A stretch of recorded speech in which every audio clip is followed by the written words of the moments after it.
Hi, everybody. Sorry I'm late. I had the little guy. Hi, everybody. How y'all doing? Happy Saturday. Hi, my Renaissance Grandma, Coy, Black Point Dexter, Mega Seeker. Nice name, Mega Seeker. Hi, Virginia Bushcrafter. How are you?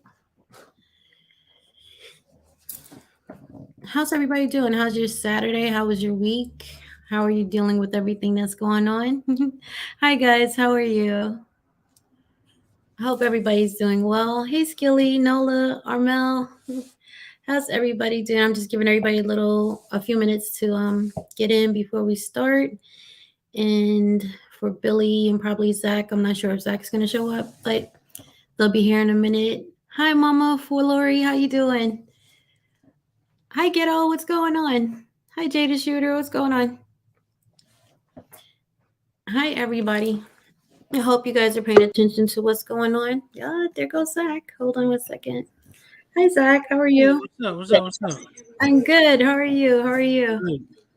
Oh man, I was going through some. I was looking at a few things, and it is just depressing. I had something strange happen, so I didn't know what was. There was some lady standing at my door. I Uh-oh. got a notification, and I'm here by myself today, and I got a notification, and some lady just standing outside the door with her cell phone. She's standing there, so I asked her. I said, can I help you? And she says, I got an order here for you. My name. I said, order from Walmart. I didn't order anything. She said Wow. my name. I said, really? Okay. So she did whatever she did on her little phone tablet thingy. She left it and went outside. It's a whole bunch of stuff. I don't know what it is. It's like acne medicine, a beard brush, probiotics, stuff like that. I didn't order that. So I started checking all my accounts and stuff. I don't see anything. I locked all the cards and I don't see anything. I checked my Walmart account. I don't That's see nothing. crazy. Yeah, That's I know. 'Cause I was wondering if somebody was, seeing if someone's home. So I'm usually strapped, but I'm a little bit more strapped than usual because I'm yeah, sitting there by myself. So a lot of. if I just run off and you hear some loud banging and shit, you know what happened. I know. We all know what happened. We got you. Oh man, I just want to say what's up to you. Hi, SKM. How you doing? Yeah, what up, everybody? Vision Preparedness. Nate, how you doing? Milkmaid, how you doing? What up, Shooter? BP, I know Coy. tactical. Hey, Maddie, what's going on? Yep. North Florida out there. What up? Yeah. Did I miss anybody? So I don't know where Billy is, but I guess he's gonna pop up any minute now. Beard brush, PB, beard brush. Hi, Two hi, of them. Two hi, of them. Siege. How you doing? Hi, Big Easy. Yeah, what up, Siege? Everybody. Hi, everybody. What up, Ghetto? Joe Mm, Morgan. If I missed anybody, I'm sorry. What's up, Hot Jim Tub? Morgan. So we were just talking about it's been a lot going on. It was a DC shooting, Yeah, I saw that.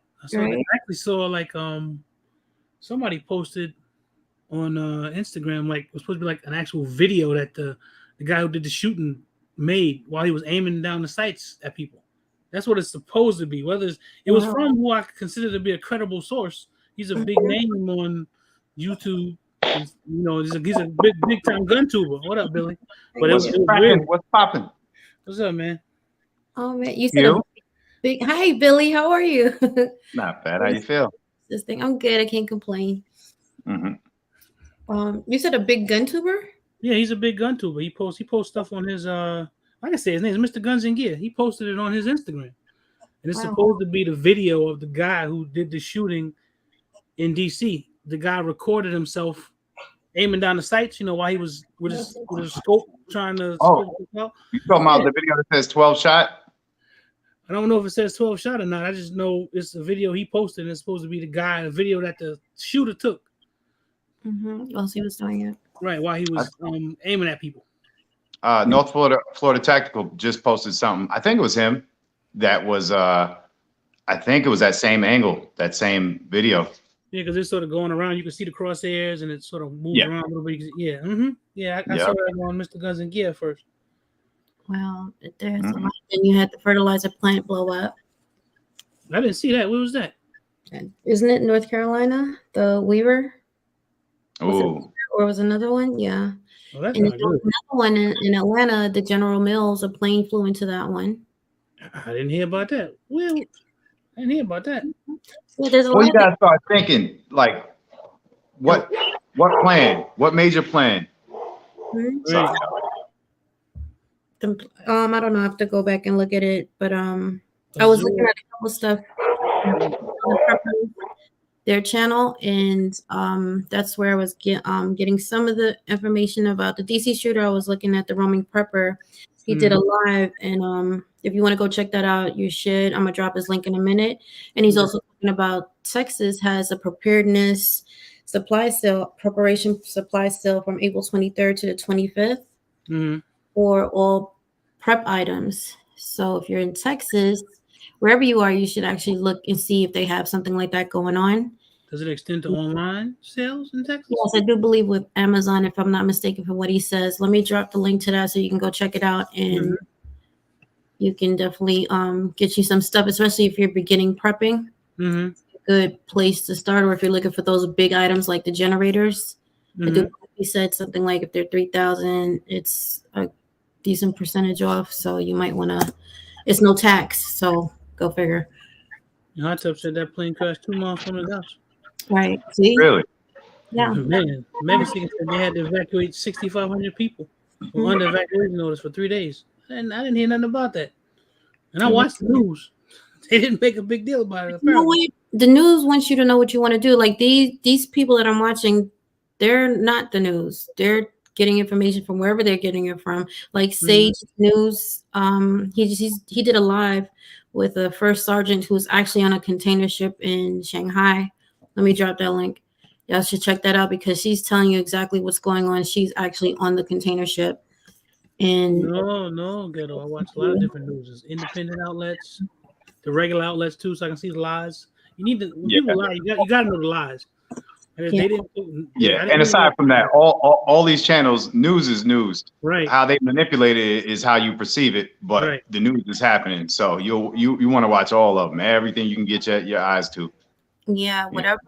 Especially if people have people What's that up, Reg? don't have boots on the ground to the location or the place that something is going on.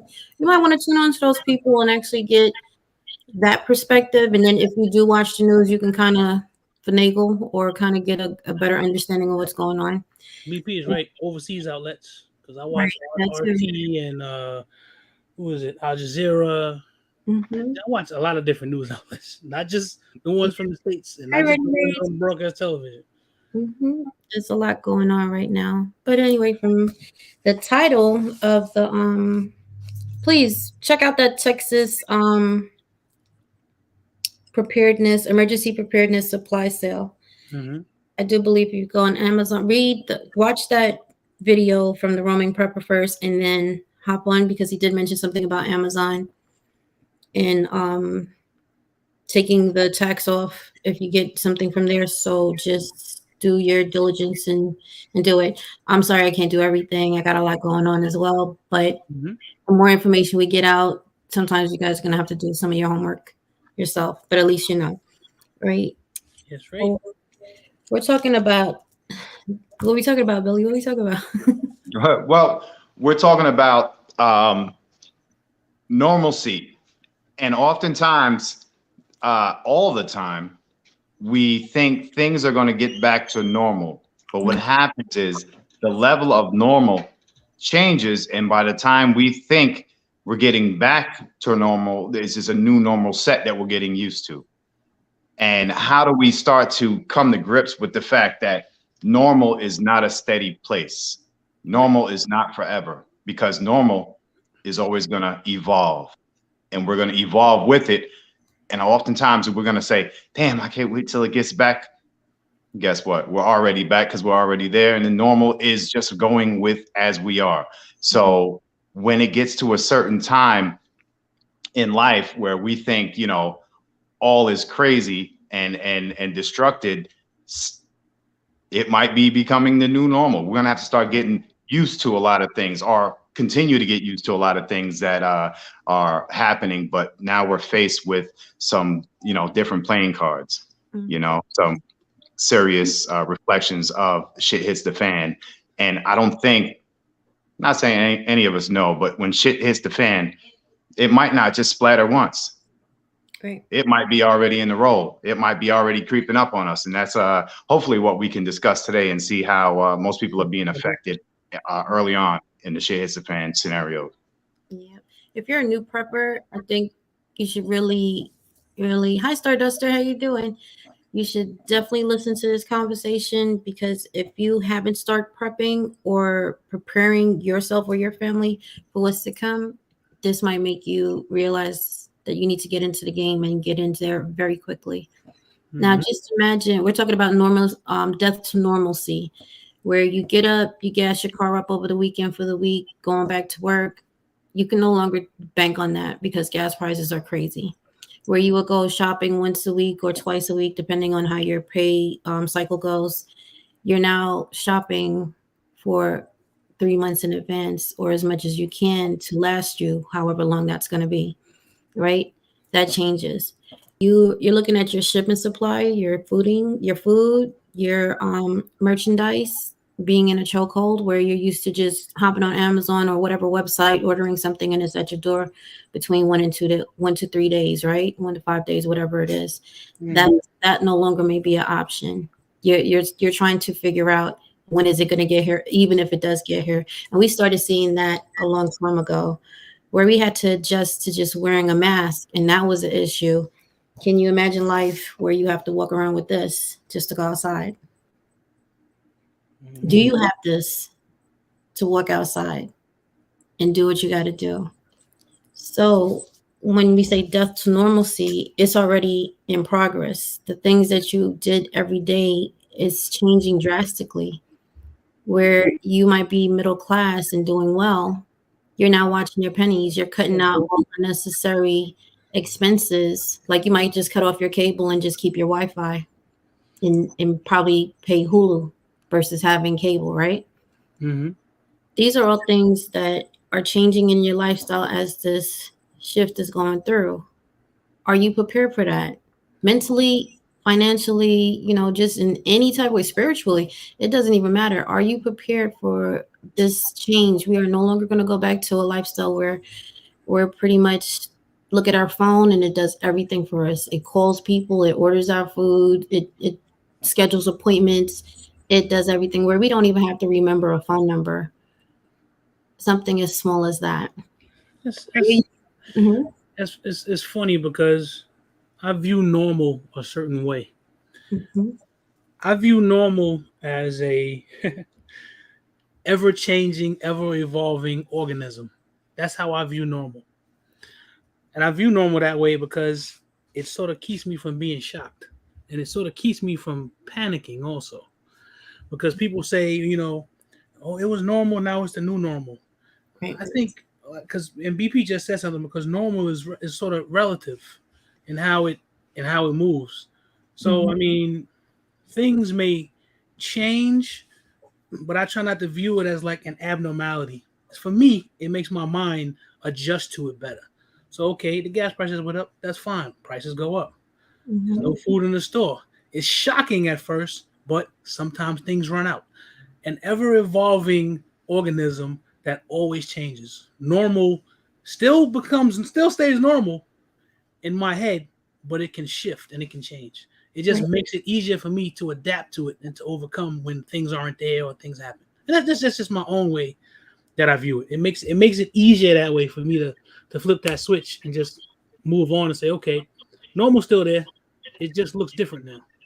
Do you think that normal has a shock value at times? Oh hell yeah. Absolutely. Yeah, and they run with the shock value of it. That's exactly what they do. It's because a lot of times stuff just gets sensationalized because you'll look at something and they'll say, "Well, this isn't there, that isn't there, this isn't." And when I go look for it, about 99% of the time, I find it It'd because be there. that whole thing like if it bleeds, it leads, it makes money. They Mhm. adapt that to everything. So everything is sensationalized. Everything is made to be like it's It's to put fear in people, because when people have a certain amount of fear, they act a certain way. Most of them get too much. You go spend too much money. Those things I believe are planned. I don't believe I believe that's a corporate sort of thing to get people to spend money and act a certain way. So you go out there and be a fool and break yourself, and in terms of your money and things like that. It's just some sort of psychological thing. That's why I came up with my own way to view it. It's almost like you can't trust anything.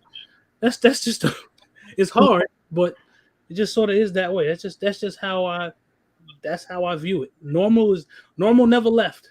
It just evolved. Yeah. I mean, we're speaking of normal from our perspective. What about people who really have their way of life we don't find normal, but that's normal for them? Like people who are struggling every day. Like middle class is struggling now, right? They're feeling the pinch, and eventually it's gonna go higher up the train, the chain line, right? But if we're feeling it at middle class, can you imagine the elderly and all those younger people who are just coming into the workforce and just trying to plant their roots and get to where they got to go? Like, they're feeling it. There's a lot of families out here that's really feeling this food, the inflation for the food. Some people are naturally just in a bad position, so the struggle that we're feeling now, they already felt, and they know what that feels like. So it might not be anything different to them, but for a lot of people it might be. That disconnect, and maybe that connection of, oh wow, this is how you guys had to deal with life. Are people prepared for that? Are you prepared to live a lifestyle completely different from what you're living, where you, instead of going to buy your food, now you have to grow your own food? Do you even have that skill? Are you doing anything to get that skill? Let me give you a quick funny perspective for anybody in the chat that might be 30 or younger, maybe 25 or younger. When you go to start your car, you grab your keys, you put them in your pocket, you sit in the car, you press a button, the thing starts up and you leave. Normal. When I first started driving, and I ain't that old, but I'm old enough to know that I had 2 damn keys. One for my trunk and my door, and one for my ignition. And that was normal. And it's amazing how quickly normal change happens, and we just progress with it.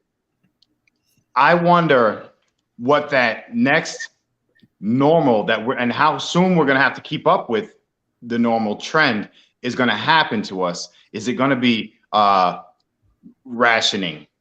Because that's a hell of a normal that a lot of countries that we get our products from and do trade with, that's a normal for them to stand online for bread and water. Are we prepared to do that type of stuff? There's so many normals around the world. It's normal in Canada to go into a doctor's office, sign your name, and walk out. There's so many normals spread out. What new normals are we going to have to bend to? And what ones are we going to think are batshit crazy? We shouldn't have to go through this. It's going to be interesting to see, because I think this is going to be that push, that shock value of what the hell is normal for us as American citizens, for the most part, most of us. It's going to be some new stuff to get used to, y'all. And question, does that quote unquote normal, how does it affect everybody? Because Q said, what about a young person who's just coming into the workplace now and they're moving into the way things are? This becomes their normal. It may be abnormal to us, but it's not to them. It's just the way that things work. I think you should take that into account also, because for them, this is just regular business. This is how it goes. For me and you, because we've been in this game, we've been in this for a minute. It looks a lot different, and it affects us in different ways. I don't like the way you speak French, brother. That we word. But yeah, man, it's interesting. It's funny. I think technology and our our reliability on technology, our faith in technology weakens us to be prepared at times. You know, I think simple. If you said to somebody like my children, my oldest daughter is 25. If I sent her into a store in 1988, 89 to pay with a credit card, you remember how that was. Right, exactly. With the print on it, and that's it. Mm-hmm. Man, now you got it on like a keychain or a little, you know, your debit card has all that, and you don't even have to touch. You hover it over a thing, and the world that you live by is in that card. Mm-hmm. You know, if we have to revert to what life was, take a step back at any time, and that's all really it is. You know, that's all it is, taking a step back. New normal is just doing what our parents had to do because there wasn't nothing else. I wish we didn't have all this damn electronic stuff sometimes. If I could get rid of this phone and some of this other stuff, I mean, I wish I didn't have to have it. I could get rid of it because then mostly people couldn't bother you all the time for different things. You wouldn't be sending packages to my house. Exactly. It's a blessing and a curse. Your whole life is on online. When you go to the doctor now, they want you to do it online. You have the whole thing, you know, with your whole appointment online. But at the end of the day, that's where the future is going. That's what they're gearing us up for. Like the breakdown, control everything that you do. Are we prepared for that? Are you prepared to just be in our houses? You know what's amazing? When we sit back and look at, you know, us as, you know, doctors per se, the doctor's office, that's a new trend. Yeah. You know, because doctor used to come to your house. The doctor's called. I remember. I'm old enough to remember that. To remember, Dr. Bacallo back in Queens. He used to come. I remember he used to come to the house for my grandmother, for my mother. I remember that. I mean, I remember when he used to do house calls. Old enough to know that. Yeah, you be going to school, see somebody down the block look just like you. Like, wait a minute, right, brother. Yeah, man. So it's crazy because they were able to get used to the new normal, you know, and as the same with the way that doctors are going now, test results. We used to have you had to come back in a week or a month or something like that when you got blood drawn. Now you know before you leave the office. Yes, yeah, it's weird how all that stuff works now. Yeah, and then they started adding in the whole teledoctor thing, where you sit on the camera and talk to the doctor. He asks you what's wrong with you. He'll ask you your blood pressure, if you can take it, all type of stuff, and then give you a prescription. Say, hey, it sounds like you got this. Go take this for 10 days. And they taking another pina colada on the beach. Yeah, all right. Good talking to you. Man, technology is really, you know, it's a gift and a curse because it's amazing when it does come out. You couldn't believe, like, wow, you know, this was only imagination at once. That's what technology is, imagination at one time. And then 5 years into it, how the hell did we live without this? Yeah, because we all wanted it. It's like watching the Jetsons. They used to have TVs in their pockets and stuff. And now we have that. We walk around with quote unquote television and all types of community. It's funny when you look at that. Actually, I know it's a blessing and a curse, but I like to see it because I can remember being a kid like, damn, I wish I could have that. Now I'm a grown man and I have that. Yep. When Dick Tracy was talking into his watch. Right. Man. Now I can talk into my watch. I just want to take a quick time out to say congratulations to Native Voice and his beautiful wife on the new baby. Hey, congratulations. Congrats, Native. Congrats. All right. Yeah, and shout out to my little brother, Jay Mills, that's on here. Good to see you, little brother. Jay Mills, what up? Let's take a second out to say what's up to everybody, if it's all right with y'all. Please, everybody's coming in. Definitely. Miss Ghetto, Big Ghetto. Yeah. Stardust at 2. Ready Red. What up, y'all? Jason, Rich Homie Gene, $2, Armel. Yep. What up, MHP? Been shooting. Diana Armel, you good? Armel was sad last night. Armel, you good? Yeah, Armel, you better today? Why? He lost the showdown. He was But talking. Yeah, that's all right. he came out and he did it the Brooklyn way. He's like, "What is it? What y'all want? I got it." I think he was. I think he He's was like, cheating. salute, I think he Armel. was cheated. I think people showed up with Google pictures. I think he was cheating. Yeah, yeah, they definitely shaked you on that one, man, because they know what's up though. Armel, you got it. That respect is there, brother. He Ben said shooting up. turkeys. Mhm.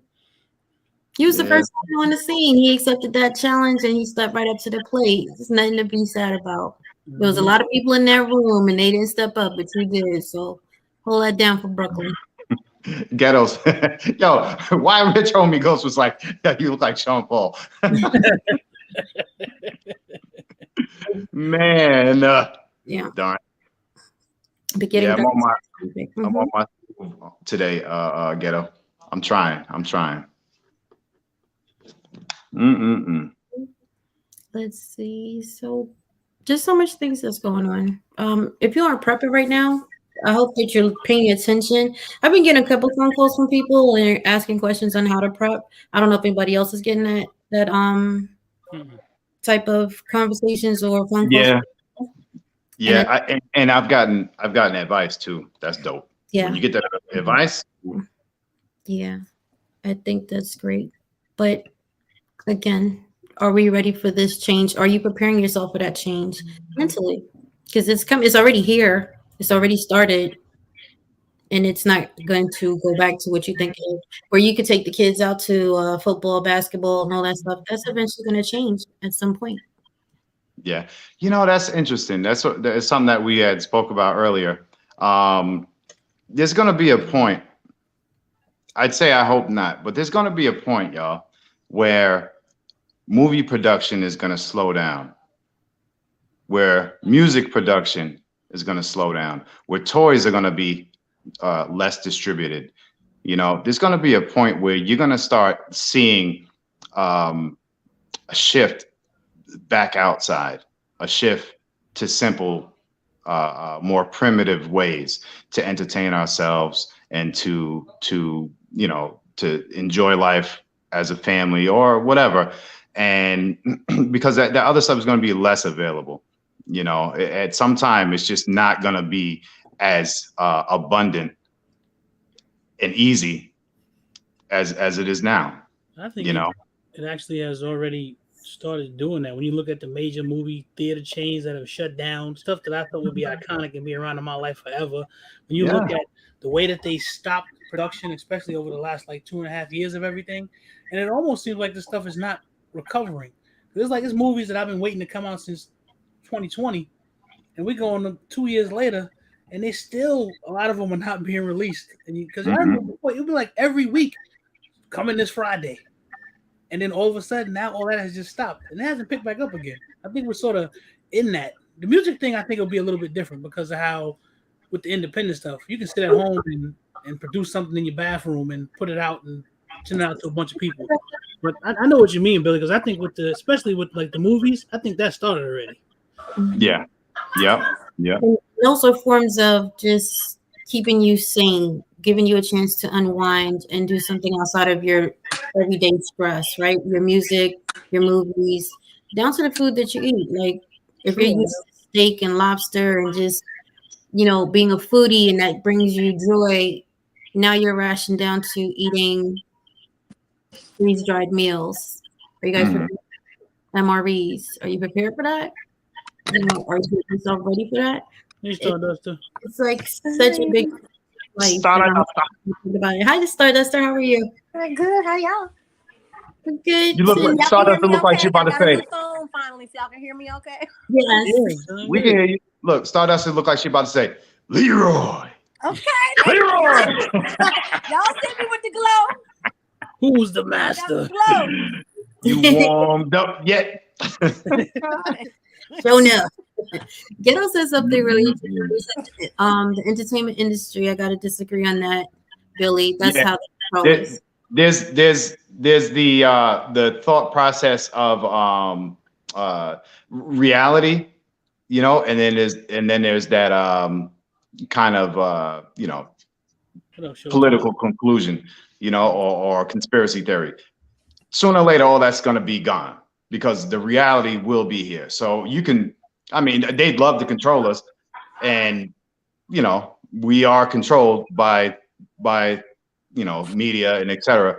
But there's going to be a point where I'm not saying I'm a fortune teller, but if shit does hit the fan, the ability for them to create entertainment for sports, for whatever the hell we're into, is going to dwindle. Is damn sure it's going to be out of the hands of any political or big mogul type money. It's not going to matter. It's just not going to matter. How many sports are they playing in Ukraine right now?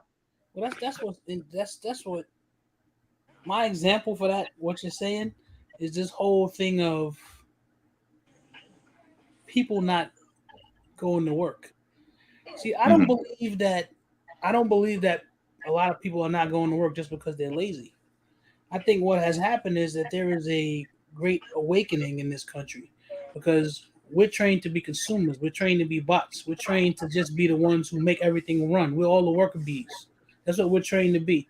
And you have a very few who sit at the top who almost like they run everything. But I think what has happened is there's been an awakening of, hey, there's a very large group of people that say, I don't have to be doing this for them. I can do something for me and still make it. Because there's trillions of dollars in this country that you can make, that you ain't got to go to a job every day. There's something in America, if you got the hustle, you can get paid. Yeah. I think that whole shift of what I'm seeing, they always try to put the narrative out, these people are just lazy. That's bullshit. They do that because they always want to make the American people feel bad about something. Mm-hmm. When you sit at home with your loved ones, I even look at myself. I've been working at home now for what? It's going on 7 years almost now. I just thought about it yesterday. I've been working at home before all this pandemic stuff. Right. And I saw how closer I got with my wife, how closer I got with my son, the way I was able to move, how much closer I was able to get with my friends. I couldn't be sitting in the office and talking on the phone with my boys all day. I couldn't do that. But I can do that now. You see how messed up it got yesterday? Yeah, right. And I can do that now. And it makes people start to understand that, hey, I can break free. I can be free from this system. I can move and maneuver in such a way to where I'm going to be beholden somewhere, but I don't have to be beholden like that. It lets you learn how to, and that's why I understand that whole shift, because there is a shift in people's thinking, and it came about because of this whole craziness, because of the plague or whatever. But that's what it is. I don't believe that people are just lazy. People have learned and are starting to get back to what the hell is really important. I always say my career and what I do is a necessary evil. And if one day I could just get past that mental barrier and just break free from it and go do something else, because I know there's a lot of money out there, I'd be an even freer man than I believe that I am now. And I think that's what's happening. That great awakening is starting in the employment area. That's what I believe. That's my own opinion. But that's why people ain't just not going back, because you're going to get a check. You're gonna get this. People are tired of being technical slaves for people, where all you get is pennies and everybody else is rich. All I'm doing is getting enough. So that great awakening is already happening, and that's why they shift that whole fear thing too. They put that fear thing out there to get to you, to make you scared to say, I gotta stay on the government's tit, or I gotta stay on the corporation's tit, or I'm not gonna be able to survive. When if you look at different artists and things like that who have been doing stuff independently and moving and making their money and getting paid, they're able to do it, but getting over that cognitive dissonance and breaking past that thing of that security. To be able to create your own security is hard. Yeah. But at some point, hopefully, we'll all wake up and be able to do it. I hope I can do it. I hope Q can do it. I hope Ben can do it. I hope Stardust, I hope Billy. At some point, we can wake up and realize, listen, we are our own industry, and we don't need the traditional industry in order to be able to thrive. Because in this country, you don't. You can break free from it. Because after a while, money talks and everything else is just, bullshit walks. Mm-hmm. So it can be done. So that great awakening of getting away from everything and becoming your own and going backwards to learn what's important, I think that thing has already happened. I think we're in the middle of it now. I agree. Hi, Ben. How are you? Hey, how's it going? I'm good. Yourself? Oh, good. Oh, good. And what Zach is saying, I agree with you 100%.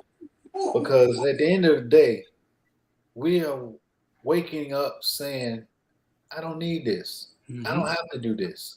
Mm-hmm. I don't have to conform to that. I mean, now we see things, we look at TV and just say, I don't need this. I don't need an extra app or that extra cable bill. we just waking up saying we just tired. Mhm. And I think that's our spiritual mindset and our mental capacity is pushing us forward, saying, okay, enough is enough. Mhm. I agree. I think they've given us the blueprint on it too, on how to benefit. We've watched them all this time. You know what I Right. mean? Live off of our backs, and now that it's sparked in us, we're like, oh, okay, it's our turn to live That off is of a very our backs. that is a very good observation, because in this capitalistic system that we live in, that's where the downfall for the people who sit on the top comes. Because if I not watch you long enough, and I basically can watch and mimic what you do, but do it in a smaller fashion. It's like I said, I don't need to rule the world. I just need to rule my portion of the world. That's it. And if I can break away from you because I've watched you and I've learned the lessons, it's just that they count on the fear of not having, or the fear of you can't pay for this and that. So they'll just keep making us rich. You know what? You know what's more interesting, and this comes with the mental ability to prep. As long as I don't know what you're doing, I don't know if I'm winning or losing. But if I'm happy, I'm happy. Mm-hmm. Right. When you see the world around you and how they're moving, what they're having, and what they're putting their value into, that's when you gauge yourself. Am I keeping up? Mm-hmm. Doing enough? I need to work more to get what they have. But let me tell you a quick story. Quick, super quick. A man, very, very rich, walking along a beach in a island somewhere, and he bumps into another young fella hanging out, sipping coconut. And he said, "Hey, you mind if I sit with you?" So the native said, "Yeah, sit down, relax, enjoy the beach." So he said, "You want something to drink?" He said, "Yeah, sure. I'd love that." So he cuts open the top of a coconut, gives it to him. So the rich man takes a drink and says, "Oh my God, I've never drank something so amazing. You should think about possibly, marketing this. You could sell it, man. You'd be rich and no problem." And the fella looked at him and said, so I can get rich so I can come to the beach and drink coconuts? I'm already rich. Don't realize sometimes, man, you got to stop comparing your life to other people's life to understand the value of what your life is. You got to sit back and say, I'm gonna do what I like. I'm gonna be happy how I want to be happy. Because the more you try to keep up, bro, you're not gonna be happy and you're not gonna be winning. This was one of the things when we talk, because we talk all the time. I'm pretty sure everybody knows that. That's why whenever y'all say something to me, what's the first thing I say to you? Is it gonna make you happy? I say it to you all the time. Man, Zach, it costs a lot of this. I said, listen, is it gonna make you happy? Because I know we're here on this earth for a short time. And the one thing that I don't want to do, I don't want to be my last breath to be like, damn, I didn't get to do anything that I wanted to do. I spent my whole life just doing some bullshit for somebody. That's why I take every opportunity that I can to do what I want to do for me or do what I want to do for my family. It's those moments where I put myself in sort of a bliss point. And that, because that's what's important. What's important is your state of mind. Are you happy? And that's why that story you gave was great, man. And that's why I always tell y'all, is it gonna make you happy? Then do it. As long as you're not breaking anything else, do it. Because there's always gonna be a way to make money. Money always gonna come around, especially if you're a hustler. There's always gonna be a way to get money. So if that thing makes you happy, I don't care if anybody else has it. Go do what's gonna make you happy. Because in the end, that's really all that matters. Am I gonna leave here a happy person or mad as hell? Yeah. That's the issue for a lot of people, where some have that hustle mentality. They're going to get out there and do what they got to do to get their money, take care of their families, or whatever. You have a lot of people, like Milkmaid said, personal responsibility is terrifying for them. They'd rather be in the factory on the line and having somebody else. It's security for them than stepping out into the brave world and just like, I'm gonna just take it by storm and do whatever I gotta do. Because chances are you're gonna have 10,000 people telling you you're gonna fail, and maybe 5 telling you got this, you could do it. It's hard. I happen to be a person who has 3 people talking to me every day, telling me what I can do, telling me that I can do this, telling me you can do this. Go push more. Why? I just happen. Everybody doesn't have that. But it's hard to push past that whole thing because that security of, oh man, am I gonna be able to take care of this? Am I gonna be able to take care of that? If I was by myself, it'd be a lot easier. But because I have two other lives that I have to help take care of also, if it was just me, I'd throw caution to the wind and do all types of shit. I'd probably be locked up somewhere for fraud and shit. I'd do all types of stuff. Especially with the job I have, because I know how to cheat things and move and do things. Shoot, I can live in my house for 20 years and never make another damn payment. But that's a whole other story. That's what I can't do that because I have other responsibilities in lives. It's not easy. It's hard to push past that thing. I wish I could just break free of it. It's something that I strive to do. Mm-hmm. So now, it's what okay if it's okay. All right. Thank you, Carmen. It's okay because with even getting to know what the new normalcy is going to be, we're going to be reevaluating what's priorities for us. What do we consider wealth? You know what I mean? Right. Right. Food to me as well. Yeah, food as well. Shelter, food, just being able to live somewhat. I know it's not going to go back to normal, but as close to normal as I can make it in the new rebuild or whatever you want to call it. What do we consider normal, though? You know what I mean? That has a lot to do with. I don't even think normal exists. I think now is the new word. The new now. Yeah, I mean, it's gonna be different for everybody, right? Mm-hmm. But you know what? You know what's a collective new normal? A collective new normal.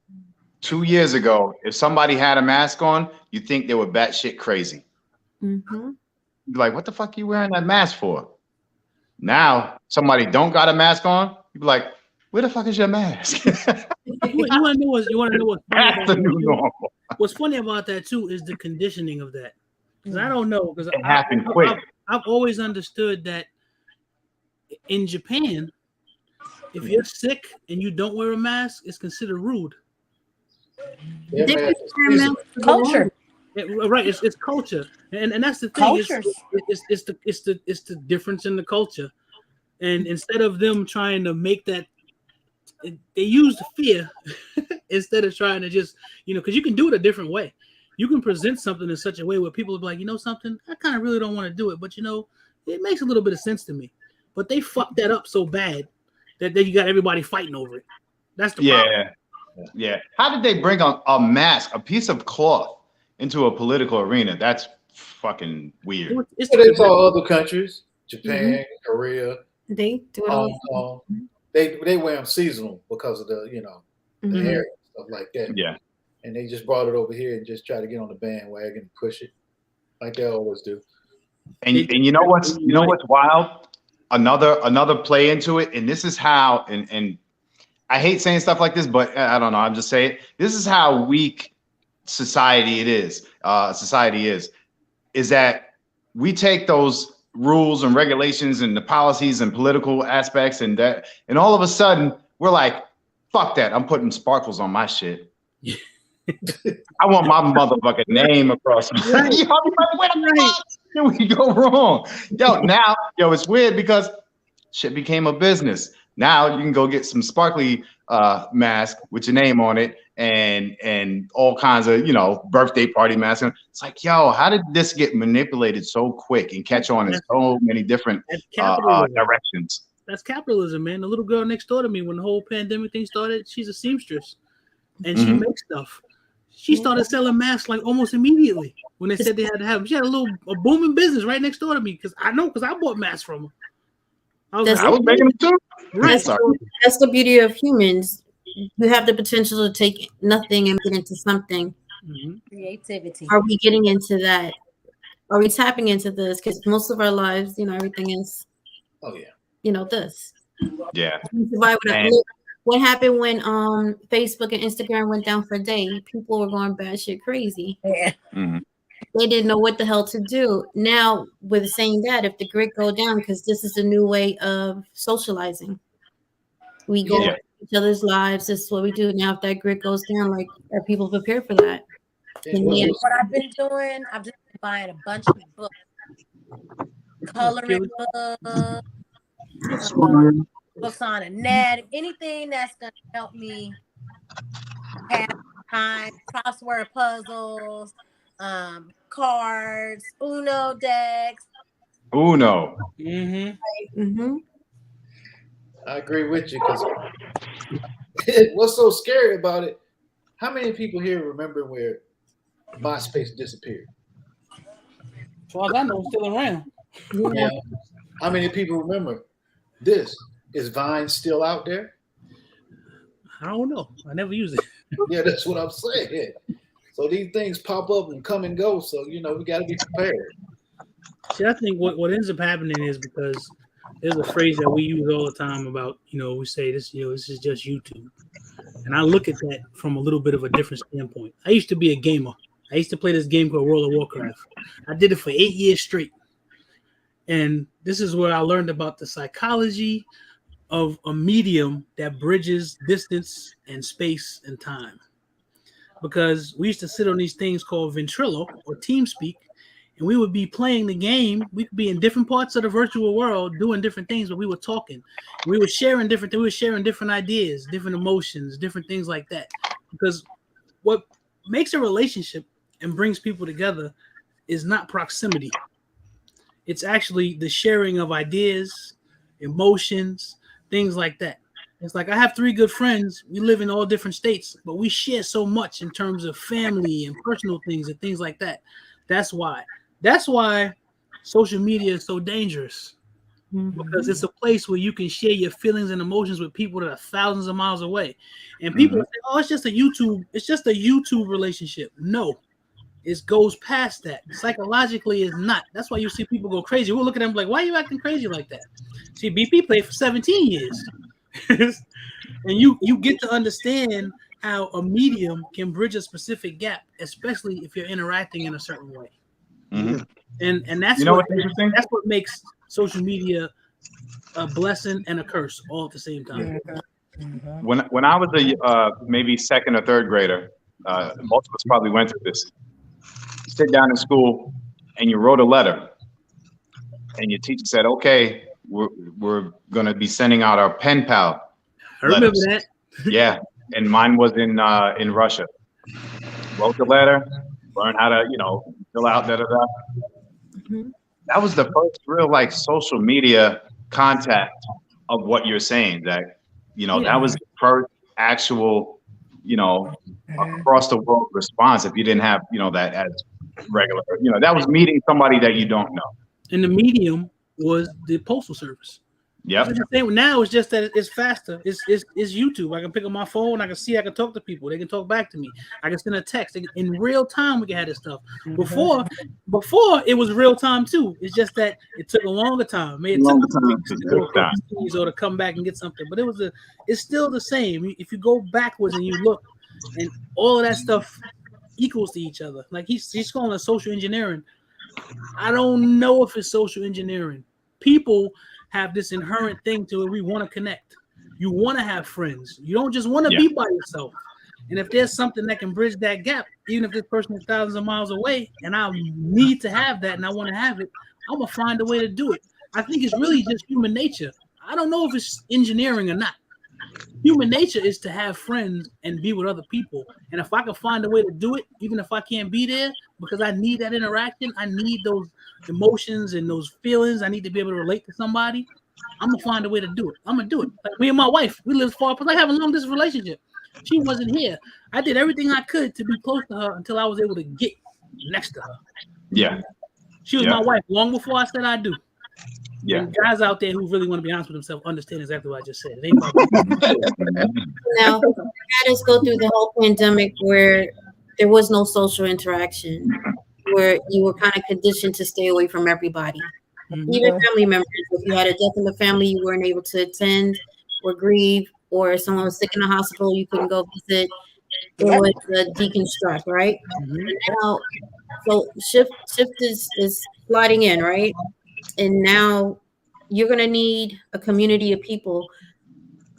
Can we just jump right back into that whole after learning to be by yourself and dealing with things? Now you have to jump back into being like, now I gotta go be with these people again. Do I want to do that? Or am I ready for that? It was nerve-wracking for me. How back and forth it is, like it was Something nerve Well, see, across you. when all of this everything opening back up, and because for me, it's annoying now still when I go outside and there's so many people on the street. Because in my family, I was the one who was running out when everybody was scared and hunkering down and everything. We needed stuff. I was the one out there. So now when I go outside, I'm like, why are these people out here?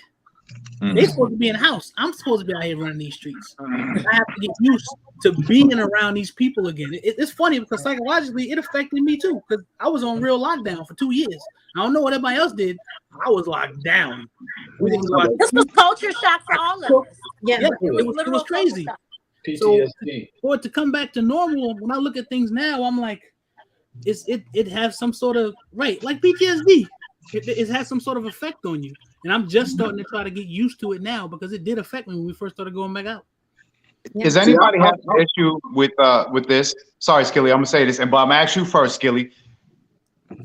Last year, 2 years ago, maybe 2 years ago, you stand somewhere in line and somebody stands behind you, it's all good.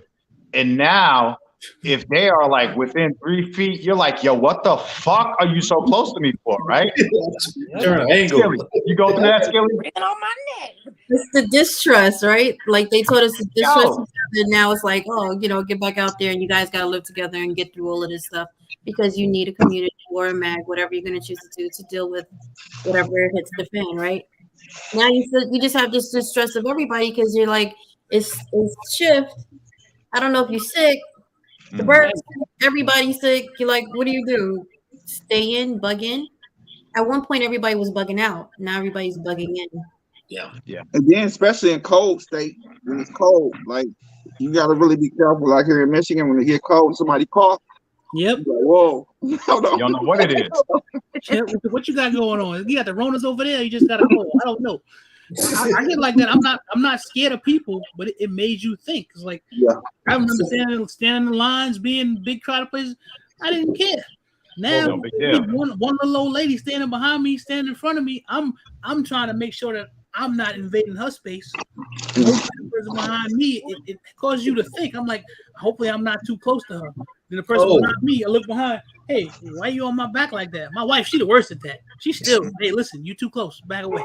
Hey, and the other one is you hear somebody cough, everybody go. Right, exactly. It could have just, something could have went down the wrong pipe, or Right. it could be allergies. You're looking at everybody like they have the worst thing in the world. Could nobody cough on this panel right now without 20 motherfuckers like, Right, what's going on? hold I just coughed. blocking their phone like, Like, yeah, I had something in my throat. Ain't nothing. Go up the camera. Oh, he coughing through the screen. I came through my house. Yeah, man. But it's gonna be some new normals or some new news or whatever we want to call it. Yeah. Stuff Because I know through the pandemic, I had to work. By me dealing with police, we couldn't. They wouldn't let us work from home. So I had to. So I'm used to still being out in the public because I had to work through the pandemic. Still have to. Let me ask you a question, Skilly. What changed dramatically during your work process that you just had to get used to, and now it's not such a big deal? What changed dramatically? Like, is there an influx or like a decrease in the work, the police vehicles coming in? No, it's still the same thing. Nothing slowed up for us as far as the city of Detroit. Now the city workers, the city mechanics did get the 1 day off. That was the only difference. Mechanics for the city did get that 1 day off, and you was able to get paid for that 1 day by the state or something like that they was doing. And but they recently got them back full 5 days a week, working. But that was the only thing, mechanic getting that 1 day FLA day off. Was that always the same day for everybody, or? No, some certain ones got certain days, but they each got 1 day off that week. So that was about the only thing with the city. And by we being considered emergency services, somebody has to be here, especially at this garage, since police get their vehicles fixed here. Like I got a big vehicle here now that needs tires. Police need tires. So I'm here till 9 o'clock tonight. But there's just something as far as our contract with the city, somebody has to be here Monday through Saturday. Yeah. Regardless. 24 hours. I wonder about that. Reddy Reg put up a thing about, he called it the new AIDS. I wonder, it started making me be introspective. I wonder if that's one of the reasons why I could deal with this so well. Growing up in that, I remember when that happened. I remember being in school when you would be scared of that. You're like, because they would tell you that they were introducing kids into the system that were actually that had HIV or that had AIDS or whatever. They never would tell you who they were. Mhm. And it's funny because now that I think about it, I guess we sort of did live through a sort of like a pandemic sort of thing. Pandemic in a way. Maybe that's the way. Maybe that's why my mind can adjust to it, because I'm at the point now where I have mask fatigue, I have staying in the house fatigue, and I'm willing to basically just take my chances. Like if something is gonna happen, it's gonna happen. I had the damn thing, so when it didn't kill me, that was the worst thing ever for me. I had it, it didn't kill me, and I'm still here. I'm like, well, shit. Now I can do whatever I want, and I sort of think that maybe going through that whole process of that whole AIDS thing might have sort of helped me, because I mean, I'm like, yo, you got to take your chances. You just can't keep sitting in the house. I listen to people wherever you're scared. You can't do that. At some point in time, you got to get out there and hope that the immune system God gave you kick in and kick the crap out of whatever it is that you're trying to get. You just have to. You can't just sit in the house and be hunkered down. Skip, did you have it, the corona? Me? Mm-hmm. No, I worked around a couple mechanics that got it here and there, but I never had it. I did a test for it. I fortunately I didn't get it.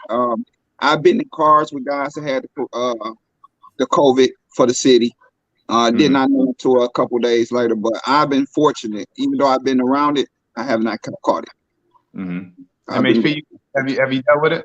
Pneumonia. All I had was pneumonia, man. Carbon? I just had the flu. All right.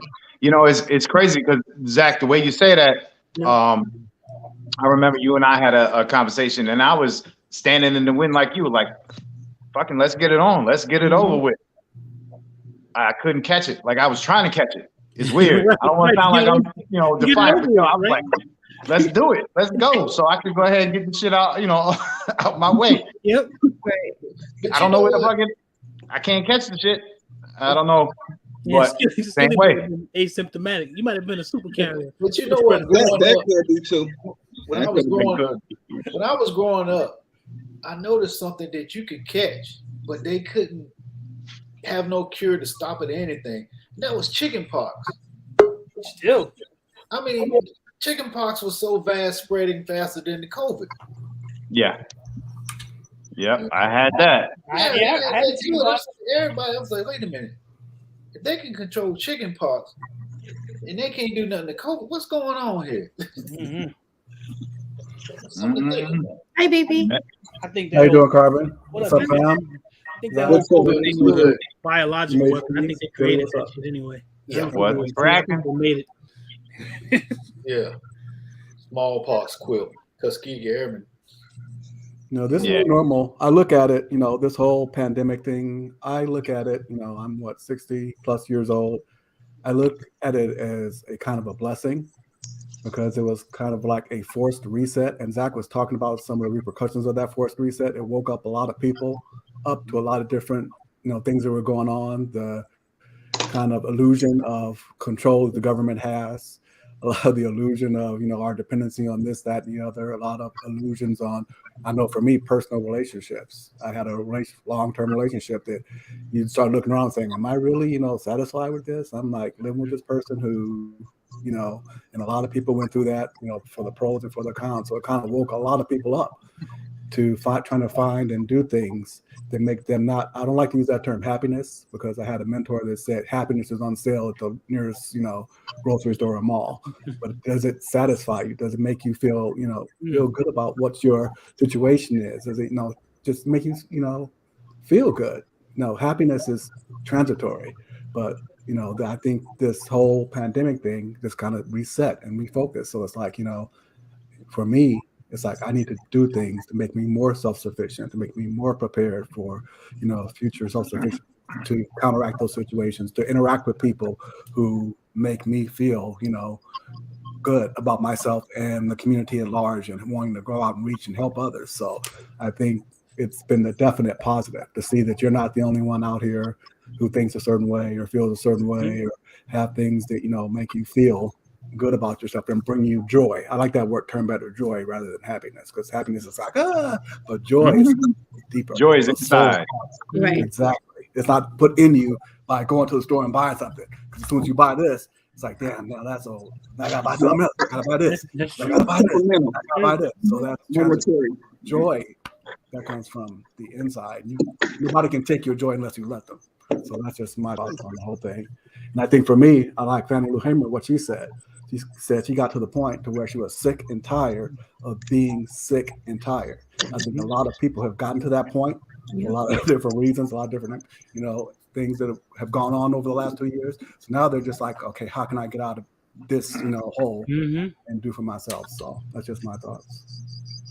Yeah, I believe it. I agree. It was a great reset.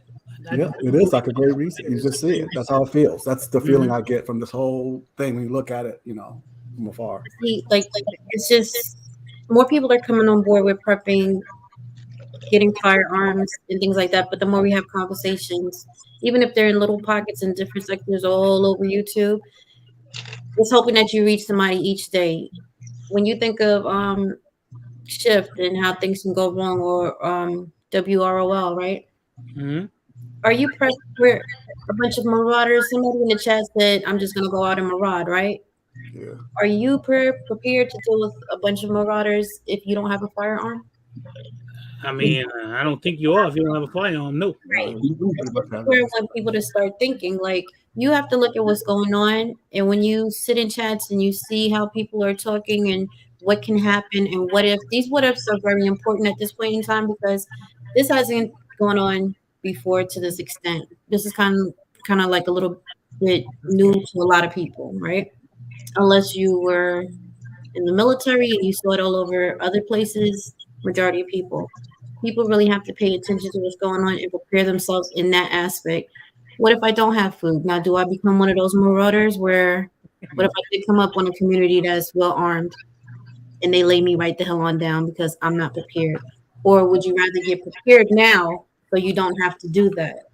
Do you want to be one of those people that get turned away because whoever prepared, they already had to take in family members that they weren't ready for.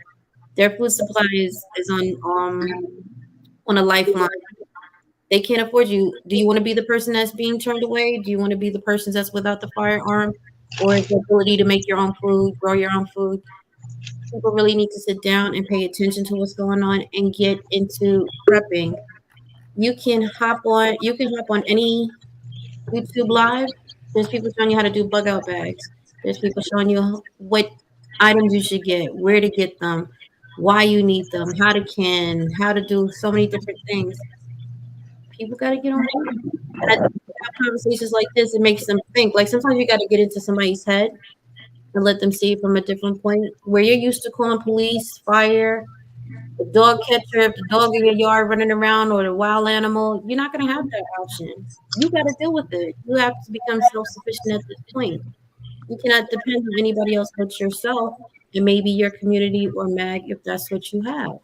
If you have that.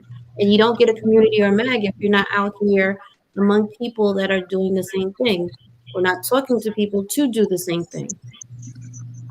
So I just think that the marauder thing is weird because there are guys that are sitting around like myself, Billy, Ghetto, BP, MHB, Skilly. They're like, I wish a motherfucker would decide.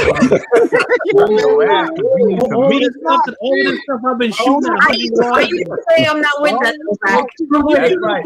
Because you're a lady. I don't like to throw you under that bus. Carmen said she'll leave them on the lawn. But that's my thing. You got a whole bunch of people sitting around like, I wish somebody would do something because I get to use all this stuff I've been collecting and I never get that's what it is. You get into fantasy mode. Like, wait a minute, here come 10 guys. You know something? If I use this, maybe I can hit 3 or 4 of them at once. Or if I can, you start thinking you don't want to do that. I'm gonna go marauder. No, that's the wrong move. You may get me eventually. But a lot of you are coming with me. Next time you roll up on somebody, you'll be saying, damn, remember last time we did this? Yeah, exactly. They're going to think. Remember that big guy? We ended up getting him, but he got like 15 or 20 of us. Exactly. That's why I'm like, no, you don't want to do that. That's a bad idea. You know, the biggest thing is like Carmen said, if you think you're doing good in whatever type of field of preparation you're if you ain't doing it all, you're losing. Keep pushing. You definitely have to see all those angles. If you think you're gardening and you got your crops coming in but you're lacking on communications, you can garden all the way. But if something's coming your way, guess what? Who knows? Not you. You too busy in the garden. If you got all the guns in the world and you ready to take on the world, and you sat in your house protecting it, and you got to that last can of food, guess who should have been gardening? So if you ain't full circle, it's your ass. So get on board. Figure out all these groups that you can get into. That chat, listen, and just do a little bit until it becomes important enough for you to take it seriously. And make sure you look at videos on how pulling the vegetables out of the ground, just not pulling the stems off the vegetables. Hey, you know, Real Deal told me the other day, he was like, what do rabbits eat? I said, carrots. He said, who the hell told you that? I said, the cartoons. He was like, they don't eat carrots. All my damn life. That's what I was All my life. They eat carrots too. Don't agree with Billy. That's true. Some cats are allergic to milk. Yeah. They really don't eat carrots? I don't even know that. I know they eat See, I lettuce thought and they stuff ate like carrots. that. You know, but We all just learned something. TV said that almost everyone will be a marauder at some I point. mean, if you get pushed to it, everybody has the capability. That's why I'd say you don't never say never, because all of us push to a certain point.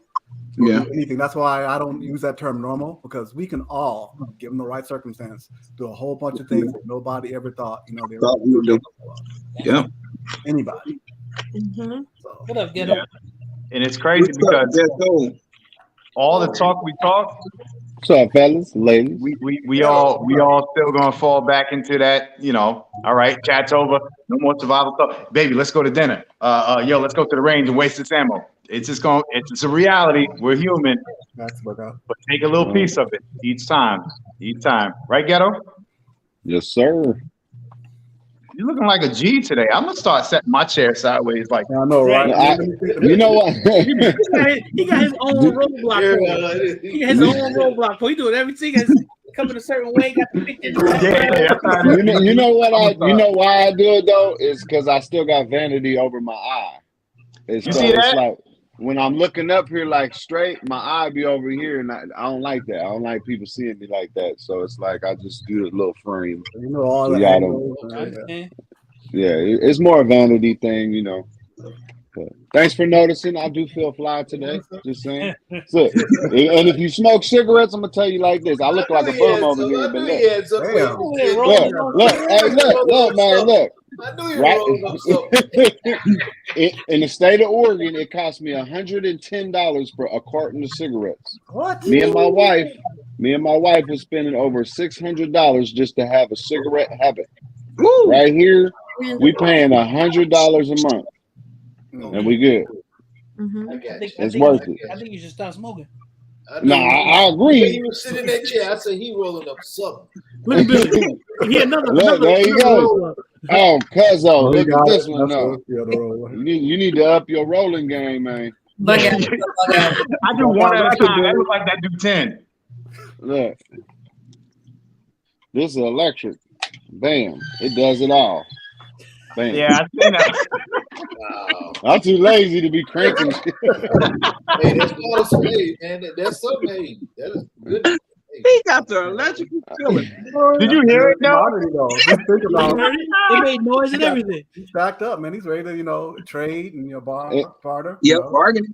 No, you know how I would give you both for cigarettes. I'm telling you. Yeah. I sound like a fiend right now, but like if it happened today, you do all right. You'd be like, yo, I just got a bunch of ammo from this guy. Yeah, cigarettes is a good bargaining tool. Yeah. It is. So is alcohol. That's why I know people veer from it, but that's why I say prep drug dealers too, or drug houses. Because those are, I mean, unfortunately, I'm not glorifying it in any means, but those right there is what's going to be the currency. It really is. That's reality, man. If you can feed, It is. if you can feed people's vices in those situations, you become the richest. You'll become the richest person in those situations. Yeah. In terms of influence and monetary things, or what you consider to be of monetary value in those situations. If you can feed a man's vices, well, you can become very wealthy. If you can create a man's vice, there you go. Look what was it? Britain? You're ahead of the curve. What was it? Britain against China, right? Vice is females. When shit hits the fan, all you females better be on point. Look, man, and I'm gonna tell y'all that y'all might not know this, but it's true. Well, apparently it's sheep too, right, Ghetto? Yeah, watch out. Right, Ghetto. Let's talk about the animals with human nonsense. Yeah, Ghetto know what we're talking about. He just said sheep. Hold on a second, Slick. Don't encourage him, Ghetto. We getting off the topic. Let's bring it back. Okay. I feel that's a prejudice comment. Why everybody got to blame the white dude? Just pick on me, man. I'm gonna throw the race card. I'm gonna throw the race card out there. We was at your house when it happened. Right. So crazy. Here's one thing you guys might not even think about. I know it's way out, especially to us dudes. But if a woman has had a child, she can always produce breast milk. So when you are in a really horrible situation, it's always good to have ladies around you that has had children, because they will be able to produce milk for you. I know y'all are bug eyed like, what the hell, but it's true. I'm gonna sound way off topic, but on topic. But is there ways to, you know how your body responds to whatever? Is there ways to have a woman, if you're a woman, to produce milk? Like things that your body does to entice it, if that makes sense. I think like BP said, you have to introduce the correct hormones. Yeah. I would think. Food. Some foods have high levels of what's going on, baby? I don't know about y'all, but I tasted breast milk before. Okay. Let's get off the breast milk. Did you guys see the recent study that cockroach milk is one of the most nutritious milks? Hell no. Cockroach milk. Cockroach milk and cow. It's protein. It's protein. I don't even know where the cockroach titties are to milk them. That don't sound right. You can milk anything with teeth. Hold on a second, man. Look. Let's roll with you, BP. How the hell you gonna milk a cockroach, man? Cockroach. He gonna figure it out. Evidently, somebody has. Disgusting. Oh, I did read that, by the way. And back on topic, though, it's funny how we're starting to learn all these new things that we could do to bugs. And then we look at Bill Gates in China and all these other places that are producing all this plant-based food that are made from bugs. You got burgers made from bugs. You got, you know what I mean? So it's almost, you guys understand what I mean? Like it's right in our face, is what I'm trying to say. In America, we're spoiled because we can go get chickens and pork and beef and all that stuff. But there are certain parts of this world where they get the majority of their protein from eating bugs. Yeah. It's not going to kill you. It seems nasty. Foreign countries. Yeah. We've been eating bugs for a long time here and not knowing it. That's what I was going to say, Billy. A lot of foreign countries and all that as a dish. Yeah. What is it? So most foreign countries cook bugs as a dish. Oh, yeah, it's the truth, man. It's protein. Yeah. You want to starve me out? Leave me with cockroaches, because I ain't eating them. Come on, you ain't never ate one on an accident? Hell no, man. I grew up. No, you're digging smack. You like digging smack. Man, I felt at home once I seen the bugs scurrying across the street. The motherfuckers curl up your spoon and then curl up your spoon. You've eaten more bugs than you know, because the way that they grade foods, there's a certain amount of bugs that are allowed. So many parts per Can you kick these guys out, please, Carbon Q? Can you just go ahead and boot them on out? Captain Crunch. Y'all bringing up childhood memories. This is reality, man. Yeah, that's all right, Ghetto. We just bugging out. You say you wanted to bug in or bug out? I'm gonna kick the two of you out. Hot tub. What did you want to say? Yo, so everybody got that mindset, and I hear this a lot in a lot of purpose channels that I'm gonna be a marauder. I'm gonna go out and I'm gonna be a taker. And I don't think people understand what come with that. If you ain't never took a life before, seen what a bullet do to a human body, real talk, and very few people have. I've had that unfortunate. I've been unfortunate enough to have seen that firsthand. Yeah. Have been in those situations. Mentally, are you prepared? Because everybody say that, yes, the first time that you have to do that, the first time that you have to pull that trick, are you mentally prepared to take what? And also, when they're coming through that door, I always say the first guy through the door is getting a headshot of whatever weapon. So the second person, when he gets those brains all over his face, he's going to be quiet. Yes, but I'm speaking on a term for you. Because yes, you have to do that. To do it one time is one thing. Yeah. You have to continually do that. That's your everyday. Now, over time, will you get desensitized to it? Yes. But what comes along with it initially was what breaks a lot of people. And I've seen a lot of strong people. Your mentality, your spirit, it changes your spirit. So if you're not used to it, the only thing you gotta turn up. Keep StreamYard on YouTube. That sounds like Ghetto's machine. You can mute him, Carbon. You can mute the people that do that. Just turn the sound down. Anybody there? If Carbon. YouTube on, just click out of YouTube on the top and stay on StreamYard. Good. Nah, it's still that. Hey, Carbon, you can mute them. Mute them, Q. While they figure it out. Click on the three dots in this picture, and you can just mute them. I did it twice. Is it done? Is it working now? We okay? Yeah. Okay. And you can also, I don't know if you know, but you could also control people's microphone level. Like you got somebody that's way loud and it's not their fault, it's just their microphone. You could just turn it down, stuff That would like be that. you and Billy. Be too excited. Be excited. I was gonna blame Billy too. I was like, turn this all the way down. You and Billy. Is mine loud? I can turn it down. Because I'm a snob when it comes to sound. I don't like my stuff messed up. But yeah, like if I tell people, if that's the route you're gonna go, I'm not gonna tell anybody, but what shouldn't. Go ahead. I would suggest that you start if you train, get your ballistic dummy, get the ones that's loaded. Start looking at what that bullet does, what those blunt objects do to the human body. Know where to strike it. What's the kill blow? Can you look at that and be okay with it? To prepare yourself, because if you're not prepared when the shit kick off, it may kick off at a time that you don't have that time to sit there and process what you're going through. I'm telling you from experience, the shit gonna stay with you. And if you're not prepared for the shit to stay with you, if you've not been in those situations where you know how to handle that shit going forward, hey man, you gonna break. And that's gonna be bad for whoever around you.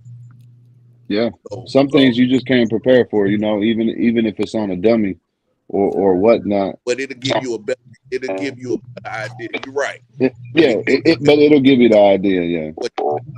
Bushido was in the team. Was Bushido in the team? What team was he on? He said he went to SEER school. What team was he on? Let me see if Bushcraft gonna work. Here. Bushcraft, are you good? Yeah, that's Navy. Oh, that's way extra. Yeah, that's Navy, right? Yeah, him and Florida rescue and evacuation. Yeah. Him and Florida Tactical was part of the same exact companies and stuff. Oh, okay. Yeah, Bug Out been through it. He's been on almost every single continent on the planet. Rescue something. Yeah. He's been to SEER school. He's done some stuff. Serious business. Navy. Yeah, because I wanted to go into the Navy. So I wonder what team, if he was actually a SEAL, what team he was with. I should know it. I'm a good friend. I should know it. I don't Right, know Milk that. Baby? Milk Baby said, I'm You was I'm spreading your reading her love. comments. She trying to figure out what caterpillar is good. Like she up, she trying to get recommendations on bugs. Caterpillars are spicy. You want to grubs. Grubs. Most caterpillars are poisonous. Yeah. Grubs. Yeah, and they'll have them little pricklies on their backs too. But you don't want that. Worst come to worst, man. You know, something fry that joint. Frying's always Yeah, good. you know, a lot of green bugs like grasshoppers, crickets, stuff like that. Are you in the phone? Yes. You gotta turn your YouTube off. Go into your YouTube and click your YouTube off. And then Okay, cool. Yeah, you'll be able to hear us through StreamYard. Mm-hmm. Yeah, crickets. I wouldn't mind trying some crickets and some ants and stuff. So we're gonna talk I wouldn't about mess with the ants. discussing with Oh, that cockroach milk. Q, we gotta get you past that, Q. I might need you. We might be in a situation, and I gotta make you a nice dish of. That's what you're talking about. Is the milk? Hey, yeah, BP. Do they crush them to make the milk? How does that work? Because no, there's a specific species or type of cockroach that birds live cockroaches. Only that one that actually produces that crystalloid milk that has the protein in it. You gotta eat roast milk. Right. I think you gotta split them. I think you gotta split them. Cockroach. That's like I said, split them and hang them like this. It's called the Diplo. Let's see. It's like, I put it up in the chat earlier. Diploptera punctata. So look for those. Breathe those. Get you a. How many of y'all was raised around roaches? May I ask? all of us. Hey, man. They was my friends. I'm over here like this because them motherfuckers used to jump out my cereal box. Man, I'm over here like, hell no. I grew up in New York City, man. You know what's so funny, y'all? If you was in the country, you didn't see that. You got mosquitoes, bugs, caterpillars. Right. Roaches from the inner city. It's from the big cities. Yeah, we down here. The roaches down here look like a damn cell phone walking across you. Texas flies. That's all down here. They like B-52. That's different, bro. That's not a roach. That's a water bug. I know. Yeah, that's say what you say. Say what you say. Hey, he's right. Hot Tub Tony right, because if you turn over some wood, that wood roach is huge as I don't know what. If you turn over a log pile, over wood, water roaches, water bugs, yeah. But they don't come. Those are not the house animals. They'll wander in there every now and then, but they don't stay in there like cockroaches do. Yeah, cockroaches. And if they get cornered, boy, they start flying on your ass. They will fly. Hell no. So we're talking about some other stuff, just not roaches. I gotta look back at the thumbnail to figure out what the hell we're supposed to talk about. It's the new normalcy. Roaches. How do you milk them though? Like that makes no sense to me. Like what do you like you press them, you press their fangs on the thing and the venom comes out, but like how do you milk a roach? No, it's in the abdomen. I'll get some and bring them to the meetup. No, nobody wants to see you milk no roach, BP. Leave that where that is, huh? Roaches, just go ahead and send me on to the upper room. I don't want to be here. Like I'm not doing it. That's oh man. I'm gonna throw something out there. If you live in a major city and services go down and you go in a major city, you gonna be eating some rats and some roaches. But you definitely gonna eat them rats. Oh hell no! It's a form of meat. I'm just trying to understand with the bug. The bug because bugs are full of protein. Q, you just gotta look. They are. And they multiply fast. You can actually raise them in a. Yeah, you can raise them. Man, I am going to upper room. Everybody says that until you get hungry and ain't nothing left for cooking. Shit, that's why you prep fat people. It down there. That's why you prep fat people. I'm gonna have some fat girls around me in my mag. I don't care, man. I'm not a buck. Perfect rule number something or the other. Know your limit. It's two animals that Bro, that's a hell of a jump, though. You jump straight to cannibalism, huh? Right. Hey, I ain't eating no roach, man. It ain't happening. Nobody body first neither. Yeah, I'm gonna eat somebody's thigh first. I'm staying away from like chocolate. Stay away from ghetto. Covered I one. don't know, man. I couldn't be in a mag with you because I might have to shoot you. Goddamn right. Eat people. Ghetto. You went I'm to just wondering if we all taste different. You know what I mean? Like different races taste different. Something you saw. I'm not.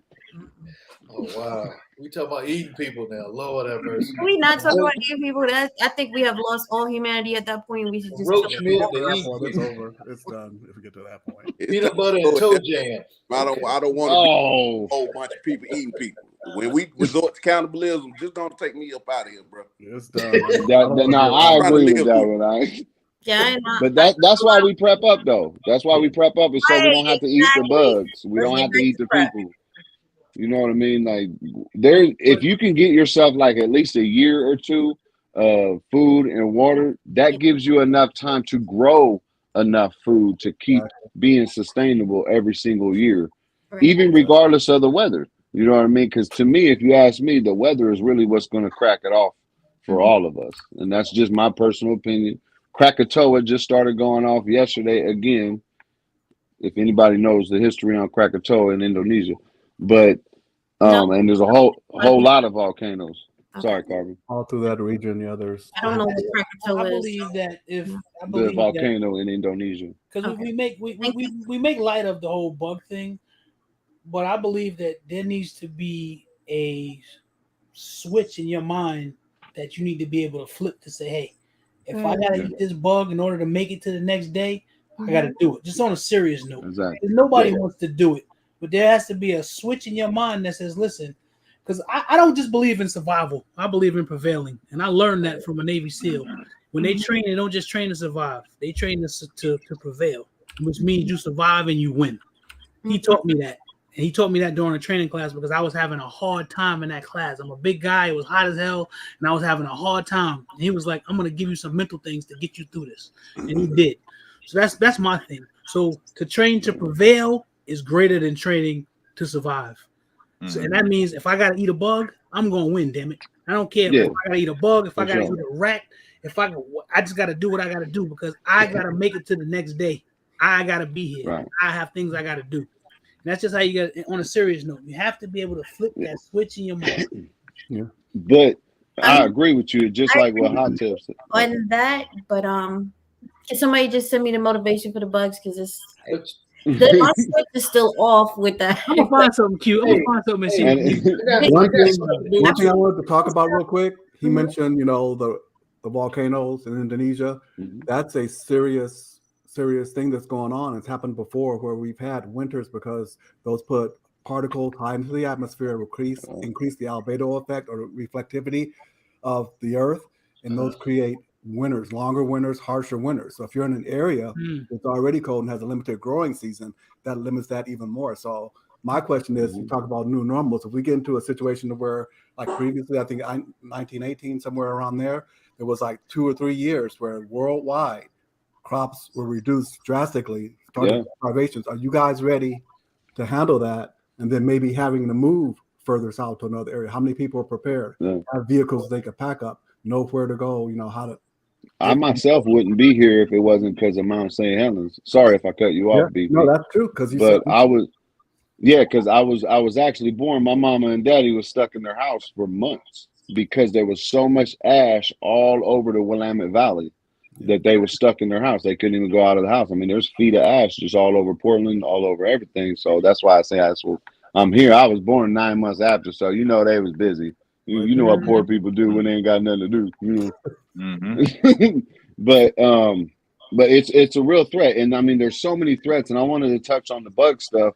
The fact that we even have the conversation should tell everybody like what the hell is going on in the world. The fact that we even have to conjure up the thoughts about a cockroach or any kind of bug. You know what I mean? Yeah. that should wake people up. Like, man, why are they talking about bugs? It ain't that bad, or is it that bad, and that's why they're talking about it? You know what I mean? Like, it's a possibility, and there has to be that switch. Like Hot Tub was saying about shooting somebody and all that other stuff. That's why I always tell myself, like, I am blessed in all kinds of ways, but I'm blessed in how I was raised and what I did have to do while I was growing up, because I know God had conditioned me myself for a future to fight for my children. Every time I talk on here, every time I think about prep and everything I do, I'm picturing my children when they're 40 years old, when they're 30 years old. That's how I get by. That's how I prep. That's how I think. That's how I believe God gave me my past, because once I became a man, I'm gonna have to do some shit that even I've never even done. You know what I mean? It's gonna be. We're not ready. We mentally won't be until we have to actually do it. You know, it's up to God if that actually happens. I don't know. I can't tell the future, but we can see the storm. I mean, we can see it a million miles away. Right. Talking about roaches and shit. Ooh. Yeah. Why you don't when you start down this road, everybody across the board I've seen so far has an individual mind that I have to have this, I have to have this, I have to have this. You're not going to be able to do this by yourself, bro. If you ain't got people that you fuck with heavy that can fill in all your mistakes, because you can't prepare for everything. Right. There ain't no way. Yeah. But if you got enough people to plug in those holes where you might be good at this, I might be good at this, I might be good at this, start setting that shit up now. Yeah. Don't wait to talk to your neighbors and find out what's going on when the shit going on. Talk to them now. See what they see. Where you have a plan. Have a plan. This person do this, and we can plug this in. They got a garden over here. We can kind of build that up and have those things in place. So when it collapses, you already got your pieces together. And also on that note too, there's a place that a lot of people take for granted. It's a self-made fort, if you think about it. If you can get to a high school football field, your press box is going to be where you snipe around. You throw two people up there. Your football field is where you can grow. You can have continuous water wherever the water faucets are located on each side of the field. And then you got it fenced in already. So think about that. You know, talk to your neighbors. Say, hey, we got to make it here, make it there, wherever. But if you can't make it out to a field, you know, there's your perfect fort right there. You got me thinking, because I'm like a mile from the high school, and I'm about to drive up there when we finish here and look around. Yeah, facts. I'm telling you, thinking. Yeah, that's what they tell us in service. Hey, if you can't make it home, make your fort.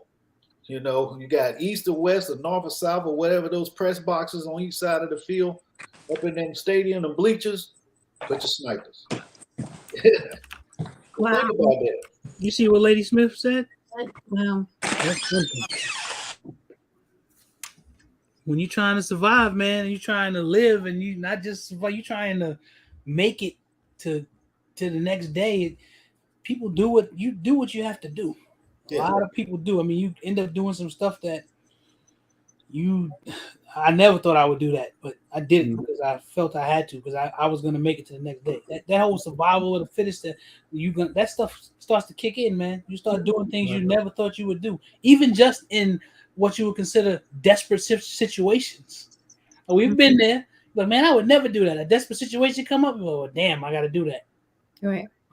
But it is a good question. What kind of bugs can we eat? Oh, dude, you can eat crickets. It's funny because I've seen grasshoppers, crickets. Yeah. I did see the roaches. Certain ants, but ants have that acid. You got to be careful. Yeah, ants got that them little fine hairs on them. Yeah. You got to be careful when it does come to roaches. When it comes to roaches, they carry a lot of bacteria, so you might get the protein, but you also might get something else you don't want. Man, that's what I said. Deep fried. They have some insects as like delicacies. They put chocolate on them and they sell them.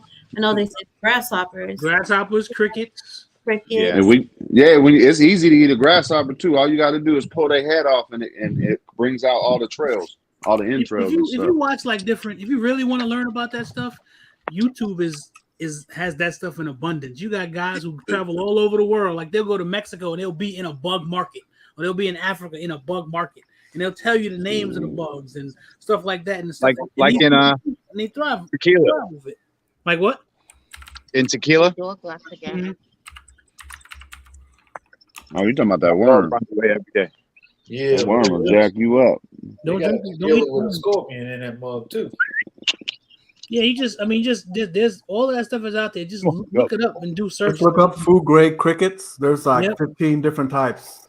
You know, like $15 a jar, free shipping from a lot of different places. Amazon even sells them. They have a They're from Mexico. They're from Oaxaca, Mexico. Yeah, Seasoned grasshoppers. that's why I was watching a guy. He does the best food, something like that. There's a guy. He's a series that I watch. He goes all over the world. He was in Mexico at the bug market. They had all these different type of bugs, and they had them all different kind of ways. You could buy them just raw, but then they had people took them and seasoned them up so you could take them like a snack and just eat them right there on the spot. All type of stuff. Yeah, these are pre-seasoned. They sell them right on Amazon. There you go. They're pre-seasoned. Yeah. So y'all think that's gonna happen to us or our kids? No, but it's good to know just in case. What if? No. I know it's good to know. I was just kind of circling it back to what you had on your thumbnail. The reason I say that is because in my mind, they are conditioning us to create the laws, to create the normalcy for our children to grow up in. So by the time they're adults, they're going to already be experiencing it most of their life. So they're not even going to question what they're eating. They're not going to be questioning the amount of control they have on them. I think we will be disappeared. I think that is part of the reset is we will be deleted so our kids will be able to, I mean, think about a child just born 10 years ago, 15 years ago, their whole life is within technology, right? We have a life before technology. Mm-hmm. To control a society. That's up to the parent. No. It is up to the parent. You can to a point circumvent that stuff. My wife has this I already do, yeah. about my son being on the screen. And I'm a little bit different about it, but I understand the merits of it. Like you can only have this much time. You can't because I understand how you can get lost in that world. But you can circumvent that. As parents, it's your job to raise your children to be critical thinkers, to not always be dependent on electronics and things like that.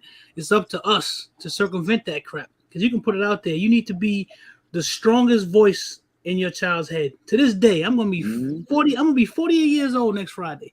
And to this day, when certain things go on, I still hear my father in my head. I hear his voice saying stuff to me. You shouldn't do this or you shouldn't do that. You have to become that thing for your children so that they'll hopefully fall back on it. And you have enough of an impression on them that they'll be able to. It's that whole train up a child in the way he should go thing. They ain't trying to get religious. Yeah. Just at a moral standpoint, at a good strategy, that makes sense. You can take it totally out. It just makes sense.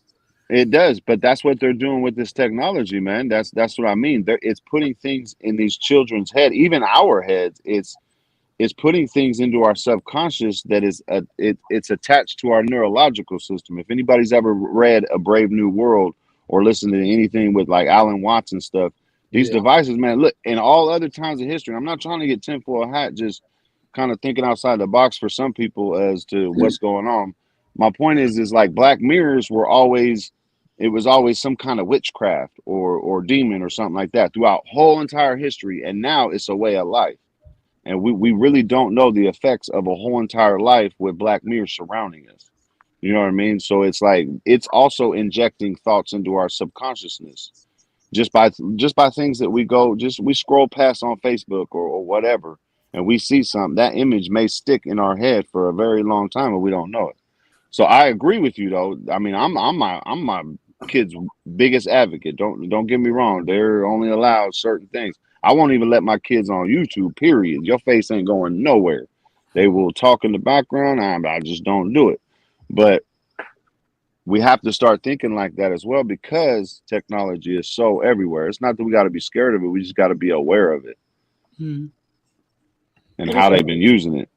That's that thin line, that whole aware versus fear. There's a thin line there. It's hard to try to keep that balance. You can shift over into fear so easy when you're just trying to be real. That's why I try to be reasonable and logical. Logic usually dispels fear, in my own opinion. Logic dispels fear. Yeah. Look what Audrey just said. Kids, okay, coincidentally, they had a bug fest in Savannah today. Children are more likely to eat bugs without hesitating. Mm. They eat a lot of things they shouldn't eat. You're right. Right. But some bugs that you can eat are termites, ants, crickets, grasshoppers, mealworms, dragonflies, bees, Orthothera. I don't know what. I'm not sure if I'm pronouncing that right. Earthworms, cockroaches, locusts. Earthworms are good. Yeah. Mm-hmm. It pronounces Hymenopterans. I think that it is that a spider? A wasp. It's like a wasp. Stink bugs. No, I ain't eating no I stink thought bugs. those stink bugs were. I hate Yeah. I I'm hate not Yeah, eating stink Oh, and bugs. then they stink coming out, right? Wax moth. Your breath be stinking. Yeah, so I guess it's good to know because people are going to be at different stages, especially if they're not prepping. They might, if they're not prepping and they run out of food, that might be their food source. Is milkmaids I are just ordered Yeah. Capelinos Oaxaca. What you just ordered? The lemon and salt. Apparently, that's the best flavor. So next week What? on the show with MHP, I'm gonna eat some grasshoppers. Yo, if BP, if you gonna do it, I'm gonna get some too. I'm gonna look for them. They only have 4 left. Yeah, that's how you. Oh, they grasshoppers? Yeah. Okay, I mean, that's no. good. Actually. Capelinos Oaxaca is what I they're mean, called. it sounds good, but what you gonna do when you don't have the flavoring to put on? Right. Just put some of that, Some in that dirt. sauce. Some of that sauce. That Good drip. sauce on it.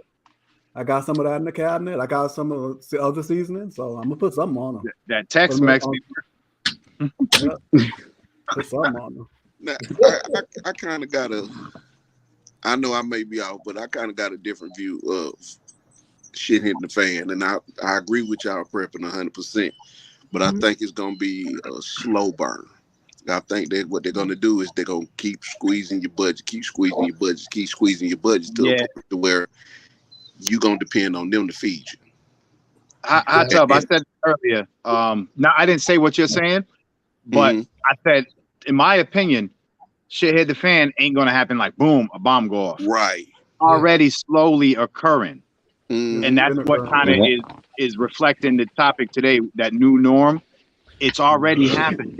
Shit is already, the fan is going on low. Let's say that. Yeah. It's been on the low though. Look at all the old movies that we grew up watching. Just Terminator for one example. They're trying They have Skynet, right? Okay, now we got Amazon Sidewalk as adults. The computers, your Ring doorbell, your Alexa, they're all talking to each other without the internet. They talking to each other every time somebody walks by them, talks, anything, and it's right there on their website. They'll tell you about it. You They can got no problem letting us know. You can turn that off though. If you look at your router, it comes up as a specific thing. You can turn it off. You have to take. You can, but usually it's wide open. but you can't turn your neighbors off. So when I'm walking down the street and my neighbor's got a Ring doorbell, it'll take a picture of me, and I already have a block within Amazon that all my information, me walking by on the street, will go into that data block because it'll recognize. And to be honest, when it comes to stuff like that, I don't care. Because that's because you got one. If someone, it is what it is. I refuse to walk around fearful. If you got my name in the database, oh well. People worry about, I'm gonna get tracked, but you'll be on your phone. It's not about the fear, though, man. All day, you'll be. I don't. To me, it's the why. I don't. You said the why? Yeah, the why would they have to do that?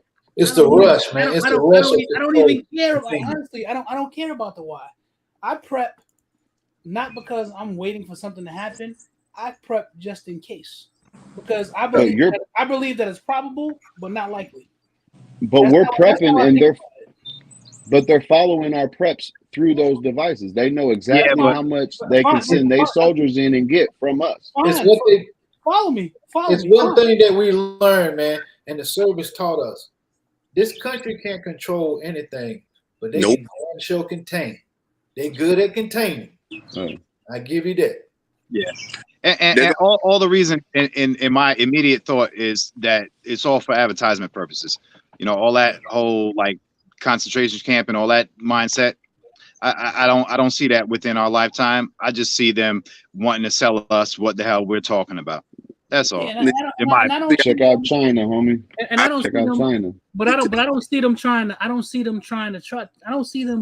trying certain things here, because I mean there was a reason why the quote unquote forefathers decided that people needed to have guns, because they came from a place where they couldn't do anything, and they said never again do we want somebody to be a monarch or a tyrant and just tell us to do whatever. That whole thing about creating a militia and having your Second Amendment rights and all that, it's so if I feel that there's a tyrannical government, I can go get me 100 brothers strapped and armed to the teeth and say, fuck that. You ain't doing that to us. If you do, it's going to cost you your life. Because the one thing that I do know is nobody wants to be the first person to get shot. And I've seen this happen a lot of times. So that's what that whole thing is about. It ain't about going out and shooting at squirrels and hunting and getting deers and all that. It is just in case the government decides, hey, we're going to do whatever we want to do to you. Oh, no, you're not. Because me and my other 100 brothers who strapped an arm to the teeth, it's going to cost you some blood if you come and try to do it. That's what the Then why haven't we done it yet? Well, you said, why haven't we done it yet? Exactly. Because you don't feel you have to. Because the point that I'm talking about is when there is no quote unquote rule of law, when anybody can just come into my house, do whatever they want, and that's not the case. It's not. But that's what they're doing. Like at some point it may be, but right now it's not. And that's why they're slowly doing it, though. I understand what you're saying. Biden just got up there and said, "What y'all gonna do? We got nukes and F-15s." That was a threat against us. You want to know something? The one thing that I do watch, and I listen to this stuff, but I won't succumb to the fear of it. I just won't. If I do, it's not about the fear, though, man. My head up. I won't succumb. It's about the protection for our lineages, for our kids.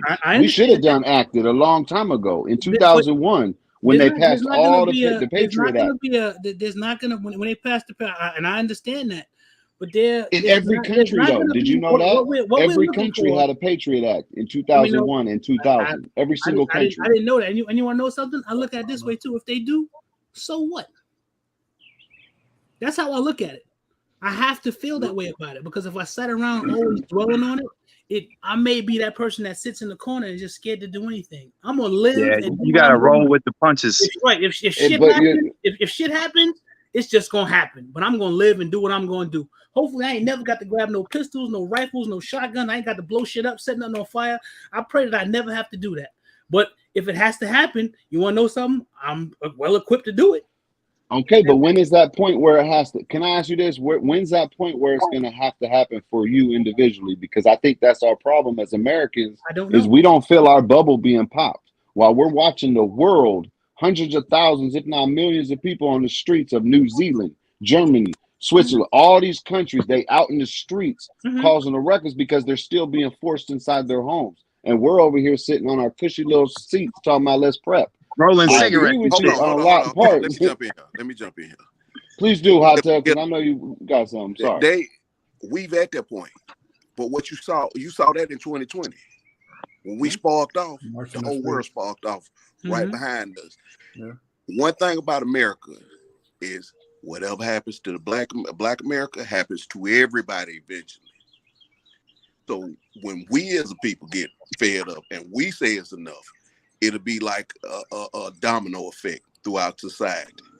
But what they found out, they tried that. They tried to control over us with the pandemic and all the lockdowns and all the masks and mandates and all that. And they saw that, no, that ain't going to work because these people going to fight back. You found out what America's breaking point was. When you told them they had to stay in the house and wear the mask, they started bucking back. So now they testing the waters to say, okay, well, what else can we scare them with the possibility of World War III? I'm not worried about. I'm like Zach. I'm not worried about that. Nope. What I'm looking at is everything that I say, everything with this prepping. I say focus on nation building. Focus on that, because when our government collapses, you're gonna have to be able to pick up the pieces. Each state is gonna become its own government. That's how the United States is set up. Each individual state is its own country. Each individual city is its own country. Each individual community is its own country. So you set up your community already, and the prepping is essential in that because it gives you a frame of mind for that. Now, once you start getting into that community mindset and say, I need to focus on my community, build up my community, my individual community, it will stabilize everything y'all got going on. You know what I mean? Because naturally, if your community is stable and your community, the next community over is stable, y'all gonna be able to function together. Y'all are gonna do trade together, and that whole thing is gonna just grow and grow and grow and grow. It's not gonna be a total collapse. That's a very rare scenario. There's a certain part of me that believes that if I sit around and worry about it too much or fear about it, then there's a certain part of life that I'm not living. There's a certain part of life that's living me. And that's just maybe my own opinion. But that's how I look at it. If something is gonna happen, there are a lot of things that are out of my control. And there's not a damn thing I'm gonna be able to do about it. So why should I sit around and worry about it? That's my thing is I understand things are probable, but I kind of believe that they're not likely. But I do know that every nation falls at some point. They do. Yeah, we gotta fall. I hope it doesn't happen in my lifetime, my grandchildren's lifetime. Well, we gotta look at it like this, man. It's a big game. Seen a nation It's fall, been a game. I've had the advantage of seeing not one but two nations fall. I saw it in Iraq and I saw it in Afghanistan. Mm-hmm. We say when a nation falls, there's always going to be other chaos. No, it's not. Because even in the middle of a fucking war, if people still getting up, still going to work, farmers still farming their field, because the war ain't going to be everywhere. The collapse ain't going to be, no matter what the collapse is, it's not going to affect everybody. Hey, let me tell y'all something, and I'm gonna put a stamp on this shit. If you still shitting in clean water, then you ain't that worried. Right. Because your bubble ain't popped.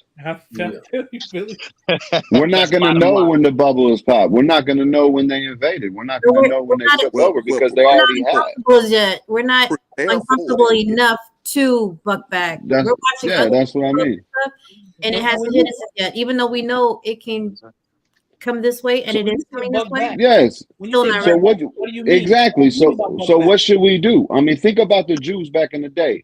Don't you think while they were getting into the train cars, they were thinking, oh, shit, I should have reacted 6 months ago. We're at that time where we should have already reacted as a people, as a united people on all fronts. They were disarmed. They were. Okay, but they gave us our 2A, right? Why have we never in history ever had to use it against our government? You're telling me our government has been so good to us, we ain't never had to use it? I can give you because the Black Panthers did. And then I can give you something in more recent history where there was a cat over in Nevada by the name of Cliven Bundy, and the government decided that they were going to make Cliven Bundy pay for where he was grazing his cattle. And you know what happened? The militia boys came from across the country, were sitting up on bridges with sniper rifles, armed to the teeth, and were like, no, you're not going to do this to Brother Bundy. And I don't like, and Cliven Bundy to me is a piece of shit. I'll just say it publicly. But they put the 2A in action. And you want to know what happened? They backed down. Because if they didn't, like I said, nobody wants to be the first one to get shot. 2A worked in that. They thought there was tyranny. Them 3% boys got together, came and shut that shit down. So we have had to use the 2A in certain instances in history. You just have you have to look for it, but it's true. That's what the Panthers did it. They did it in Tulsa. They did it in Wilmington. They did it in Atlanta. You had all points in history where your 2A rights came into play. Because imagine a Tulsa had those brothers and sisters not had guns, even though they were slaughtered. It would have been way worse. Talk about the genocide in history would have been right there had they not been armed. Yeah, and he's talking about Waco. What happened in Waco? Don't know about that.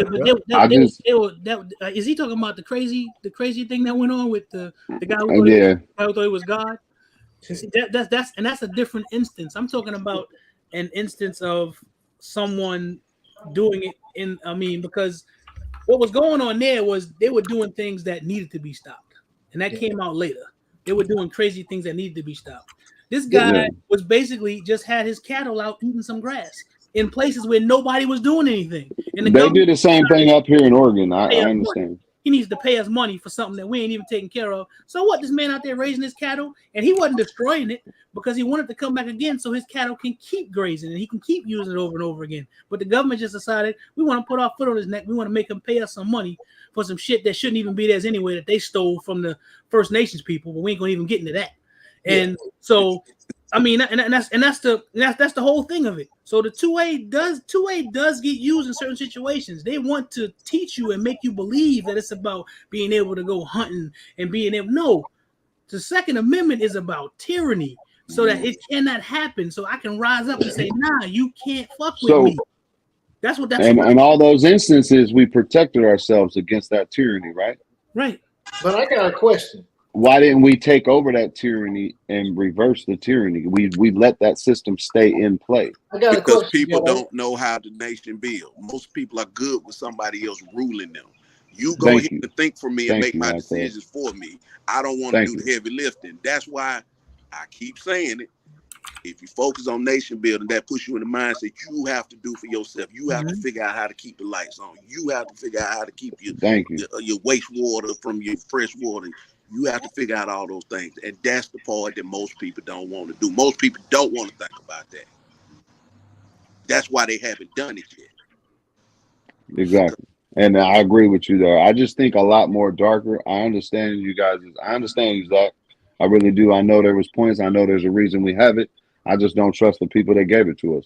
I don't trust the Declaration of Independence. I don't trust them either.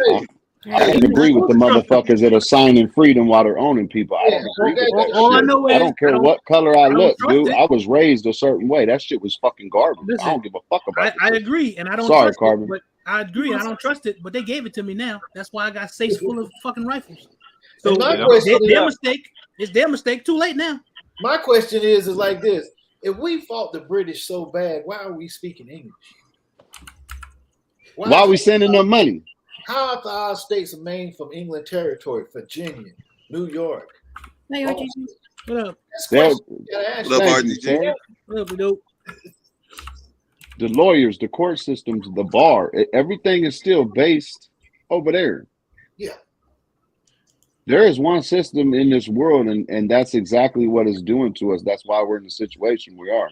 There's a shadow government. You come from a system that's imperfect, that you believe is imperfect. But I have to believe that they didn't believe that everything in that system was imperfect. I know one of the things that they believed was the whole representative system of how people are representative of have a person as a representative. So it wasn't that they were going to basically throw the baby out with the bathwater. There was parts of that system that they felt was successful. So they took it and they modified it.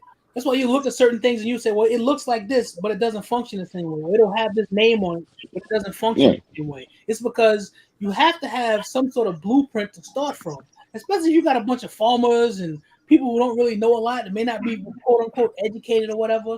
I have a template that I can use, but I can take that template and make it better. There's nothing wrong with that. I'm taking something that I came from that I know was flawed, and I'm trying to create it and make it more perfect. So that it's still always going to reflect that original. Right. It still will, but it's not that thing. So my thinking is they put systems in every country, and in our history right now, they finally found out that China's systems work, and that's why we're seeing a mass indoctrination of what communism is, and that's why they're trying to bring it over here because China's system only works because those people can't fight back. That's okay, and that's what we're being dumbed down to, man. That's what we're being dumbed down to. That's why it's legal in Oregon and Washington right now for a child to go get a sex change without their parents. It's a slow burn. But what you also seeing though in that same breath, you also seeing a lot of individual states push back on a lot of this bullshit that they're trying to implement. So there are safeguards in place in certain areas. Now, I hope so. California and New York, y'all on your own. Yeah, that's different. It's different when you get to different places. Here in Georgia, they push back on it. They double down on stuff that actually benefits everybody, whether they wanted it to or not. I disagree with that to a large extent. I live in Texas. I've lived in California. A lot of this grandstanding and this political theater is done for reactionary causes to get people to say, oh, look, it's like in Texas where the Texas governor gave everybody, the right to go ahead and get arms, but yet and still he put up a thing in place that costs the taxpayers $4 billion so they can control the border and this, that, and the other. So they do a lot of political grandstanding that gives the appearance of doing something for the common people, but most of it's done to keep the people in power, and keep them making money. This is what they do. Yep. Mm-hmm. And behind that hand, you know what's behind that hand. Controlled opposition, Yes, both sides, just like Trump and Both Biden. They both controlled Man, opposition. They both belong to the it's same bird. one bird with two different wings. It's the I say same a damn pocket on bird. both their houses. It's the same. Yep. It's the same. The results Yeah. are the same. But double down on it. Like I say, this prepping community, they got it right. Buy your land up, because what they're not telling you, and what you're seeing is that you got a bunch of rich folks going around every state trying to buy much Look at Bill property. Gates. Why does he need all that land? He don't need all. He doesn't Got to need give us them plant burgers. They Let me taking tell you something about that. Who knows? your ability to self-sustain away from. Look what his family did. He's buying territory to put data centers and servers out there.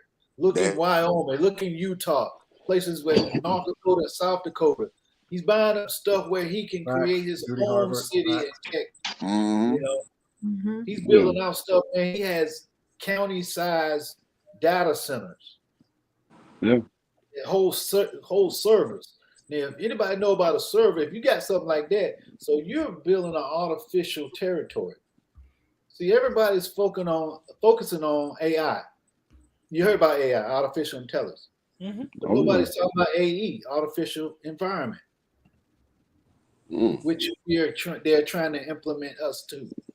Look at that whole thing that's becoming popular now. That whole metaverse thing, where I can go find me a house and spend $100,000, and I bought me a little small patch of land because Snoop Dogg live over on the next. He has something that he bought in the virtual land, and these people are virtual land. Money for land you can't even touch. That's right. You can't grow one but it actually has value. It actually has value in that particular world. And because you can sit right here and go there. We give it value because we put our money behind it. You know what my son did just now? He wants to buy a computer graphics card. He plays Roblox. He just transferred some of his money from Roblox into a real account for $400. Yeah. Big stuff. Yeah. And like you said, a false value placed on it, which really comes from up. Well, see, that's the point, man. We sit here talking about it's smoke and mirrors. I've been in cybersecurity for a while, and we've been talking about AE longer than we have been talking about AI. Americans, y'all, we sit here, they put on TV, AI is taking over this, AI is this. No, it's about artificial environment. If we can put people in a false environment, then you realize, like, we have COVID. You remember that movie Bruce Willis was in called Surrogate? Surrogate. Yep. Go back and watch that. You know what's interesting is that forms of AE exist that we don't even consider because it generally creates an emotion. A physical state ain't there. The mental state, the emotion involved. Think about music. It makes a feeling. It touches your soul, your spirit. It does. And they've been able to control it. They've been able to control it with the computerized voices and stuff.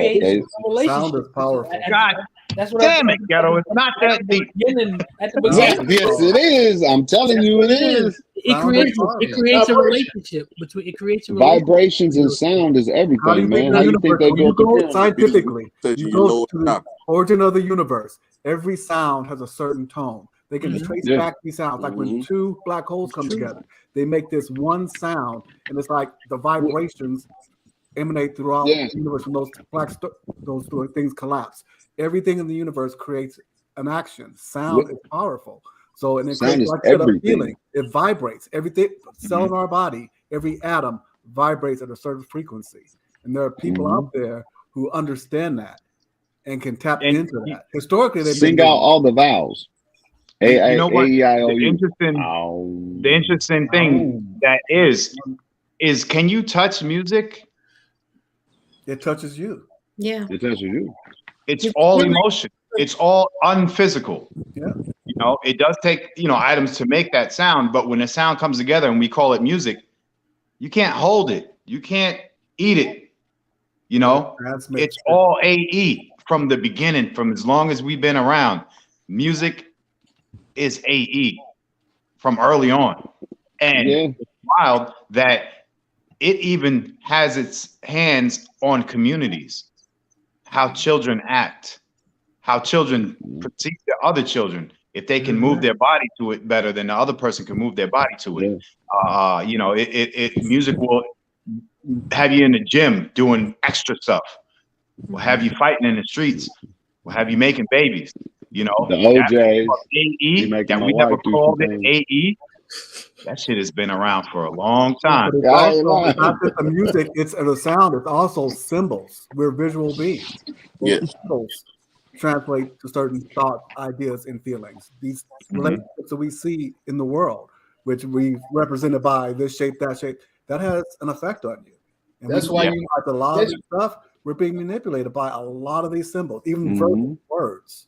Hey, which Bill. you don't have any power. Let somebody call you the wrong word and see how those feelings just woo. That's why some states have illegal to have certain.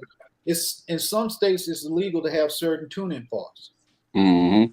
Look it up. Yeah. Sound can be weaponized. Because you can use a tuning Right fork there, bug to out. make a metal magnetize or demagnetize. Right.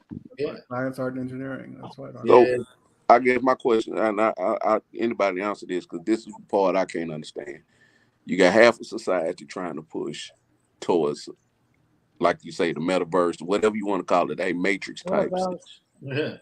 And you got this community over here saying, now we need to scale it back to a more basic type. Let's get back to the basic of we doing our own farming, self-sustaining, stuff like that. What is the end game for them to, what's the end game on this?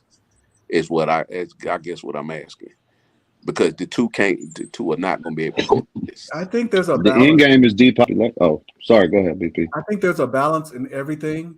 When you look at our ancestors, when you look at other civilizations, there's always been that conflict. There's always been that this and that and the other, the yin and yang. In ancient Kemetan civilizations, in other civilizations in South America, there's always been a balance between that, and there's a fight between that. It's about finding that balance, keep what works, and throw out the rest.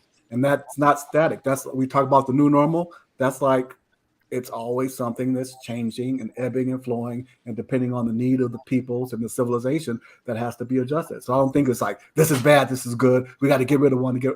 It's about balance in everything. The universe is about balance. A star is about balance. Thermonuclear forces trying to blow it apart. Gravitational forces trying to collapse it. And if there's a balance, it lasts for billions of years. The universe is about balance. Our spirituality versus our physical, our higher selves versus our lower selves. It's about balance. So that's how I look at it. You can't say, okay, this is good, this is bad, because that just leads you in a situation of, imbalance. You can't live in that state. It's about balance and everything. That's just how I look at it. Okay, our mayor kind of hit on something, and I don't think you have to. I don't think the two are separate. To isolate or civilization build, I think isolation only works up to a point with anybody. No, I don't agree. I think that's built into it. Go ahead, I want to hear it. So if you look at all the cities and the countries around the world, right? Like let's say China, for example, right? There's 1 point whatever billion people. Do you realize that over 1 billion people live in like 25% of the land of China?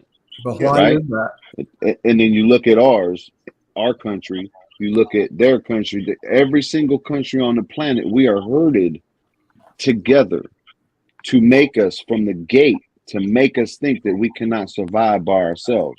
But then you can watch documentaries of people living in Alaska or wherever off the land by themselves until they're 100 years old, and they're perfectly fine with that. But I think we have both individuals. They're doing it as communities.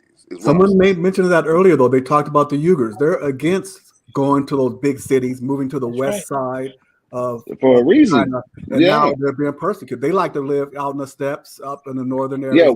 Yeah, but see, that's the goal, though, and that's really the goal. Hatev, for the question you asked, their end game, and they've conditioned us so much, but their end game is to make sure we're not self-reliant. Exactly. They do not want us self-reliant. They don't want us to be able to make our own water, food, etc.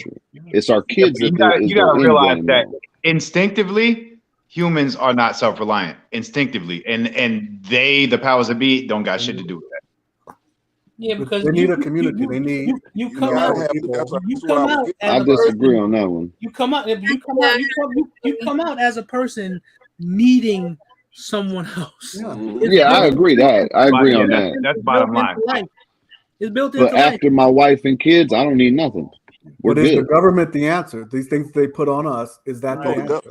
They're absolutely not the answer. But I'm saying, I'm not against building a community, a community of like-minded individuals. That should be everybody's goal. Whatever your like-mindedness is. Yeah, because build with that. Kids, I can't fix a car. I can't build a lot of different things. There's stuff that I can't. If I just isolate myself to that, I put myself into a deficit because I can't do everything. She can't do everything. My little boy, he can't do everything. There does come a certain point in time where I need to branch outside of myself because there's other things that I'm going to need to be able to make it to be successful. And you'll realize what you really need because you really don't need a car. You're going to go crazy. Just like a person isolated in prison, when they put you in solitary confinement, eventually everybody go crazy. Yeah, they break. And that's even with a small population. If it's you, your wife, and your kids, and y'all living together for 20-something years, all y'all gonna be fucked up after a while. Yeah, man. I watch it now with my own son being at home all that time and not being in school for a year. I watch what he has to do now in order to adjust to be back in that situation around those people. It did something to him. Hell, it did something to me. It did something to everybody. That's why you see this seems like everybody's losing their mind because they did. Right. People were isolated for a whole entire year. Some people 2 years. Yep. And a lot are still isolated. They mental. So you're gonna have to. And then actual legacy will just be dead also. You know, if you can't surround yourself around community to understand what love and population, you know, needs to survive to create legacy or a new population, I mean, the world would be gone and human would be gone in 100 years, you know. But my only issue with the prepping community is that there is very individual mindset in most of the community, not all of them. Instead of pushing, hey, let's build a community, this network of people that like wherever that network is, we can build up these separate pocket communities. If you focus on something like that, at least when shit hit the fan, everybody will have somebody to lean on. Each individual community can make trade with another. You're now worried about who's gonna run because you already know who's good and who's not good. But a lot of us are waiting till shit hit the fan, sit back and say, "Oh shit, now who can I pull?" You should already know that. I mean, because it's true. Because I love my wife and I love my son, but man, did I get tired of just being around them. Exactly. I love them to death, but I needed to go just to get away, even if just to be by myself and be away from them. I needed to go have interaction with some. Just walking through the store. That bad. There were one or two people just walking through the store. I wasn't even talking to them, but just the fact that I was around somebody else other than them did something for me mentally. Changes the energy. It's like But I do want to get back to something that Ghetto did say, that it's coincidentally I had this conversation the other day. Your environment, when it changes to a certain extreme, you realize the type of shit you don't need that you do have. And you think because of where you're at, you need it. And then you'll realize you don't really need it, you know, to survive. To be comfortable, yeah, you might want it, need it, think you need it. But there's a lot of things that we have and we're connected to that don't make us exist. Exactly. It's a society built on comfort and entertainment. That's our society right now. That takes us away from our main human basics of getting food, growing food, killing food, cooking food, water, shelter, fire.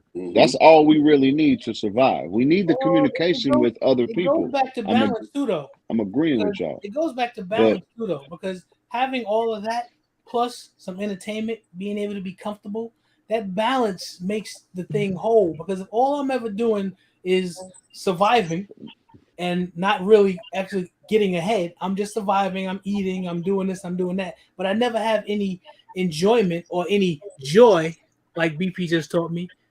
All that other stuff I'm doing, you just end up dying and not having any joy and be a I guarantee you're gonna enjoy growing your own food. You know what I mean? Like once it pops out the ground, that might be a different type of dopamine. We're used to so many different type of dopamines, and I'm gonna touch on the being stuck with my family and stuff like that real quick.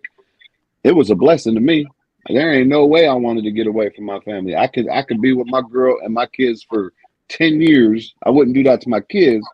And I'm not saying it because she can hear me and she's watching. Gotta roll. But look, I do.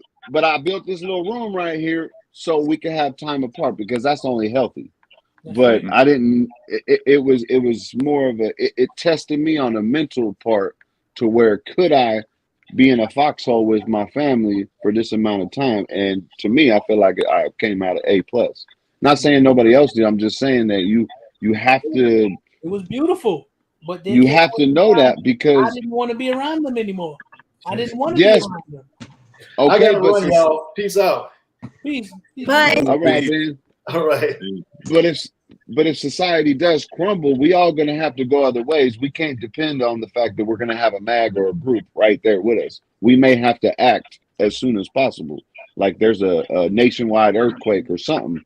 We might be stuck out in the bush for years. Are you gonna be out in the bush, be like, man, bitch, I gotta get away from you. I'm gonna go to the other mountain. You know what I mean? Like you gotta. Here's a rifle. Here's a rifle. I'm gonna take my rifle. I'll be back in 2 days. Quick.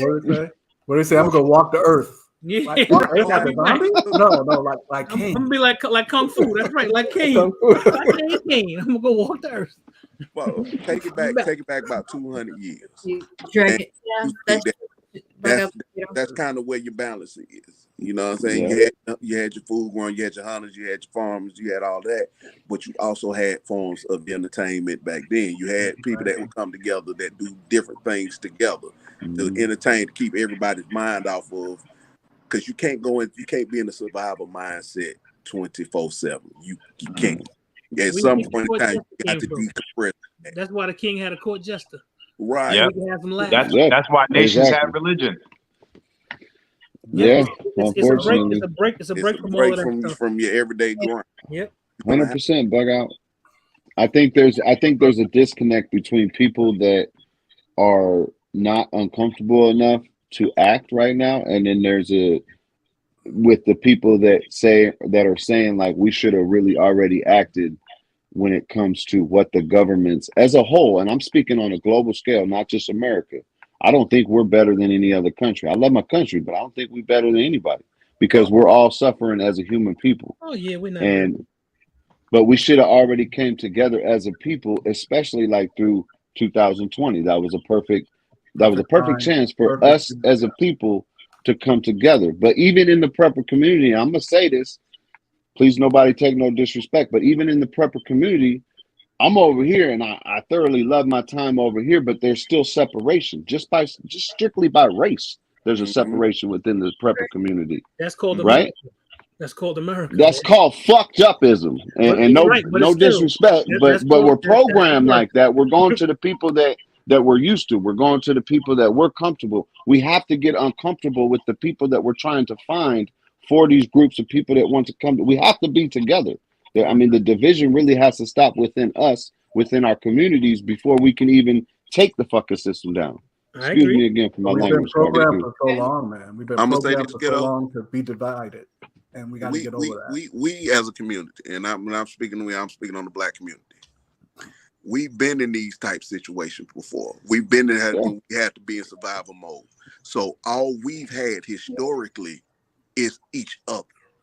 Yeah. So that's one thing about us is that if shit was to hit the fan tomorrow, we'll get it together. We group up together. They did it when Katrina hit. With no help coming, they had to depend on one another. Mm-hmm. You know, the federal government didn't go in there and immediately help. So we've had these moments in time. So historically, as a people, we're in a position to go back to that. As much as we may not like to, as much as you may not like to hang out with your partners, your neighbors or whatnot, when shit hit the fan, who you gonna turn to? When you can't reach the people that you normally will get to, you gonna have to look to your right and your left. And whatever your community, that's who you're gonna have to lean on. That's why I loved being in the military, because it taught you no matter what people look like, where they were from, if you all were in the same uniform, I had his back, he had my back. I knew, anything happens, hey, I don't got to like you, but we'll do this together. We're gonna work on the same team and get stuff done. So that's the mentality. But unfortunately, that mindset, BP, that mindset ain't in every community. It's not in every. But we have to work with those who are of that mindset. Well, I'm saying. Because we If you're can't. willing, I work with those who work with me. Exactly. If you cool with me, I'm cool. Let's do this thing. We can thug this out together. Let's go. Yep. Yeah, agree. But everybody's default, and you can't get mad at people for this. Everybody's default is what looks like them. Yeah. That's me. That's a comfort level. It's like but it's a controlled divide though. Ever since they gave us the color codes, it's a controlled divide. Yeah. I don't, and that's unfortunate. I But I agree with you. The reason why I'm here, I agree with you. The reason why I'm here is because my surrogate dad is black. He's a gangbanger from Los Angeles. He picked me up out of being homeless as 10 years old under a bridge. And he said, come on. He's actually my cousin as a family member, but he's my dad because he raised me that way. Mm-hmm. Whether he raised me in the ghetto or not, that's all right because it taught me how to survive. But my point is that's why I'm more comfortable here than over there with the rednecks. And I love all the other preppers, don't get me wrong, but I'm more comfortable over here. My point is, and that wasn't a disrespect saying rednecks, they know what I meant. But my point is that is a problem. To me, that is a problem. Like there shouldn't be a divide anywhere. You know, like you said, BP. If you go into the ocean and you let a fish go that's of a certain breed, say if you let a whale go, the whale is going to find whales. So don't feel so bad that that we think that way, because it's human nature and it's also animalistic nature. Just nature. If you let a snake go and there's a mouse out there, the snake will catch that mouse. But if there's another snake out there of the same breed, he's going to cuddle with that other snake. You know what I'm saying? Okay, no, I agree. But if there's a flock of vultures that are coming after those snakes and those rats, you think the snakes and the rats are going to go against each other, or you think the snakes and the rats are going to come together and beat that ass at the vultures? Because we're the snakes and the rats. We got vultures coming on us. It's mutually beneficial to each other at that point, but that don't. And at this point, that's the point. But that's the point where we're at. Everybody doesn't see it that way. Right. That's the issue. Everybody doesn't see it that way. Sadly, yeah. Like I said, it's sorry for getting emotional, Carbon. And we have to realize too, like I love history. We have to realize that this race thing, that's a man-made construct, and it wasn't always in place. That's very, very recent in human history. The German cat historically, it was more like your tribe, this, that, and the other. This race thing, white supremacy, racism, and all the stuff that kind of has everybody divided on this skin tone, and this, that, and the other, this, that, and the other. That's something new. So if it's new and it's recent construct, that means it didn't always exist. That means it can always be overcome. So we have to look past that. Well, how there's allies, and what do you say, Zach? Accomplices. And accomplices. Work with those who are willing to work with us, no matter what all this is. Commonalities of experiences, that and the other, are goals. Get past this and look at the bigger picture. But we have to understand. We have to be students. You see how that product ends up when they do come together like this here? Oh, so you bragging? It's one thing though. I'm the same way, native and German. I agree with Billy on that though. If you ever look at what they call mixed race children, because it's basically just two humans with different hues getting together. Those children, I think is a joke from God, because those children be beautiful. People are like, oh my God, look at them. I think it's some of the most beautiful women I've ever seen, or what you would consider called mixed race women. I think actually, like God saying, look at you idiots. Look what happens when you get together. I believe that, and I'm not against. I'm not against. You love who you love. You're gonna be with who you're gonna be with. That's just what I think about it. For me, it was Black Poindexter. It was always going. I was always going to be. I knew I was always going to marry a black woman. I just knew, because that's the environment that I grew up in. But I live in an environment now where there is probably about a 95% chance that one day Lil Zach gonna come home with Becky and be like, "Hey, Daddy, this is my little girlfriend." Then what am I do? Becky. What I'm gonna do then? I like how you said it too. Black, I'm living that. No. I'm a Black Panther. My dad was Black Panther, Swaka, this, that, and the other. I grew up pro-Black, yada, yada, yada. Raised my daughter, Organization for Black Unity, yada, yada, yada. And guess what? My daughter, oldest daughter, It was like, and I was talking to my mom the other day. When you get on, you use your ass for a white girl. Have a sense of humor. That's a good thing. Yeah. It's like, but I love my grandson. It's like, it's the greatest thing in the world, and I think that's why they pushed in on the medical part of the division. Yeah. I think the system in place already knows that the racial, the divisions that's been within us for the last 100, 200, 400, 500 years, it's starting to dissipate. So they need a different way to control all of us. They're not able to, you know what I mean? They're not able to they can't control go with that us. Old normal thing of keeping us divided. Now they got to come with the new. Exactly. Now you got a mask on, so I'm going to chastise you in public. I'm going to make fun of you. Now you're doing this, I'm going to do that to you. It don't matter what color you are. You got a diaper on your face. You know what I mean? Like, it's just... Hey, Carbon, I'm have to disagree with you on that. I'm gonna have to disagree with you. Those names. Can you put those names on the screen? Sorry, Hot Tub. It's like the people on the panel. Mm-hmm. Yeah, you just got to take the comment off. There you go. Yeah, it's Black Poindexter though. Milkmaid is BP. Sorry, Hot Tub. I hear people say that. But then you look around and you look at everything going on. And I put this in, I'm not as old as BP, but I'm old enough to remember. When I was growing up, the worst we had to worry about from the police was getting your ass whooped. Facts. Black children now have to worry about getting killed because they're not killing my age group. They're not killing BP's group. They're killing them 20s, the teens. They're killing our women. So racism hasn't gotten better, gotten worse. But what if I told you they doing it to the same people that look like me, just in the same economic class? They do it to everybody. Because I have this conversation with my dad a lot. I really do. And it's not to say I ain't throwing no white card, privilege card, nothing like that. But I see it with different eyes because I'm seeing it the same people. I got my ass beat plenty of times by the police in the 80s and the 90s. Trust me, I did. Because what's worse than a black person by a racist cop is a white dude that thinks he's a black person. That's even worse. So come on, man. I can't agree with you on that. I can't. I'm just going off of experience.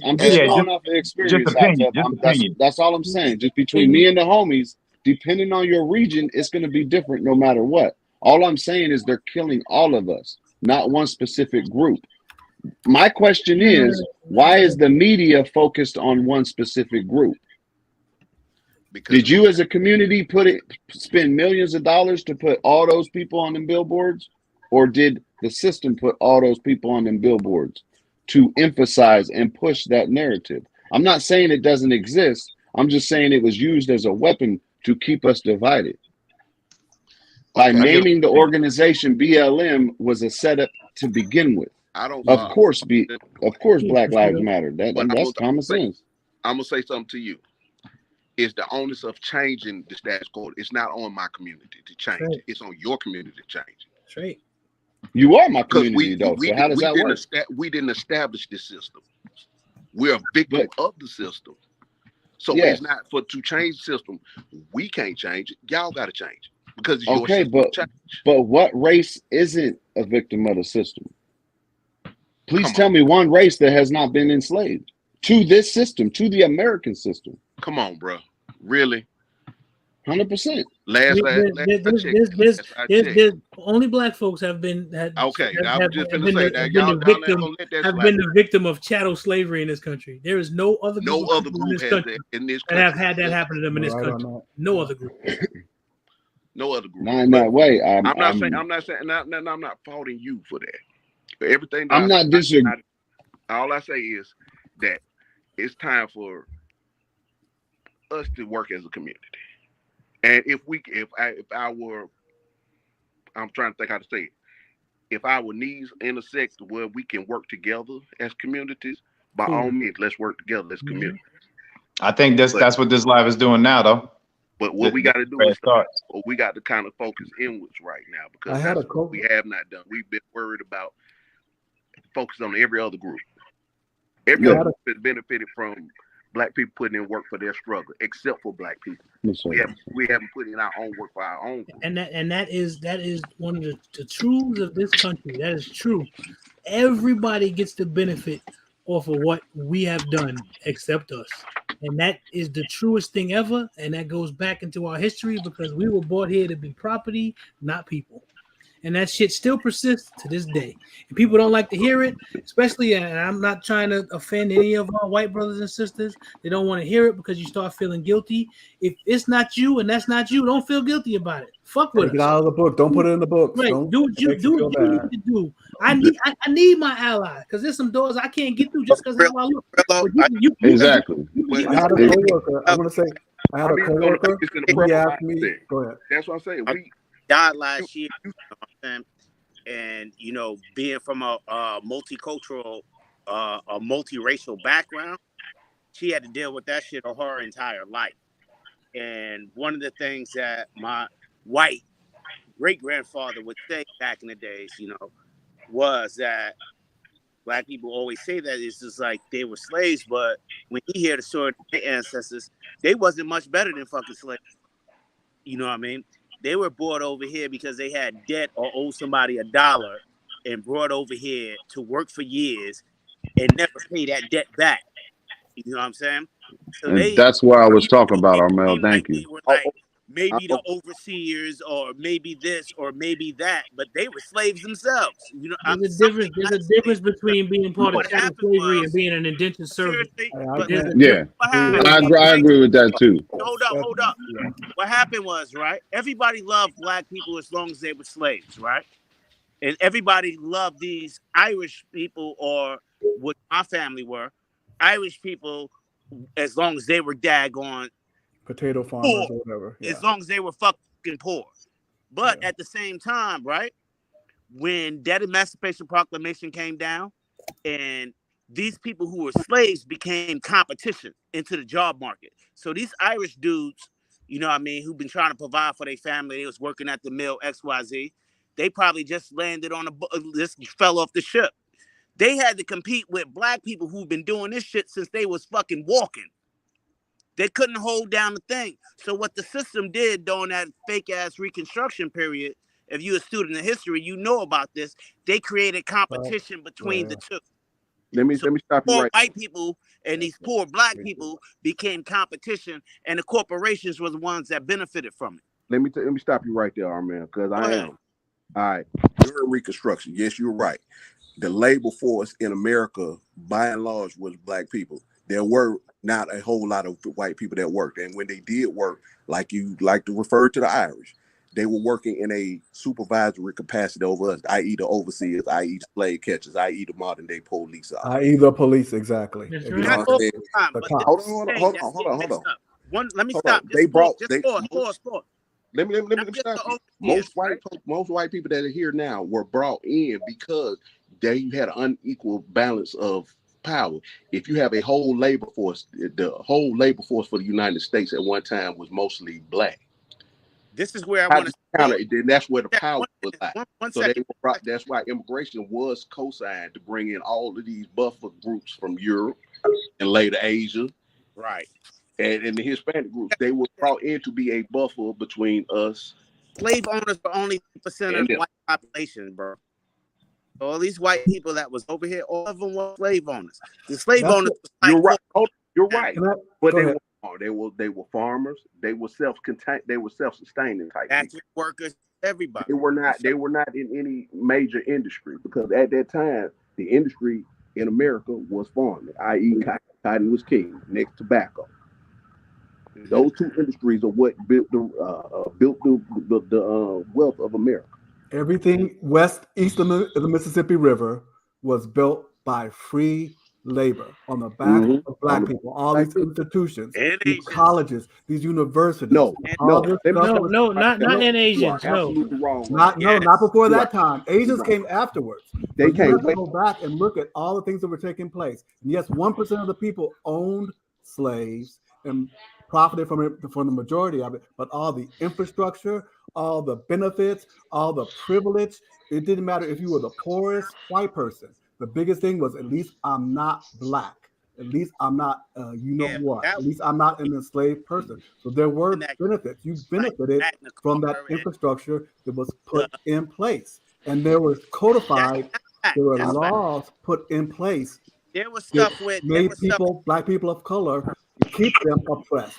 And it was institutionalized oppression that continues Right. all the way to today. These were laws. So that That's false fact. I'm not disputing equivalency, you can't don't miss me with that. There's a false equivalency that people try to say, yeah, they were poor. The economic being poor, that's This is bad. what I'm saying. But you can't This is put what I'm those saying. people on the same level.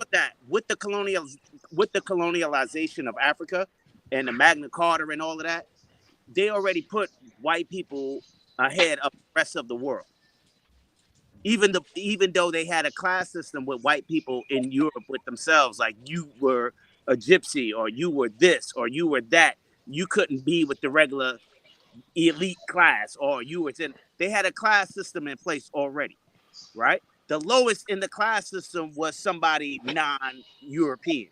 So that's it. You see in the Ukraine, the Ukraine region legitimizes Russia as a European power because they're Asian.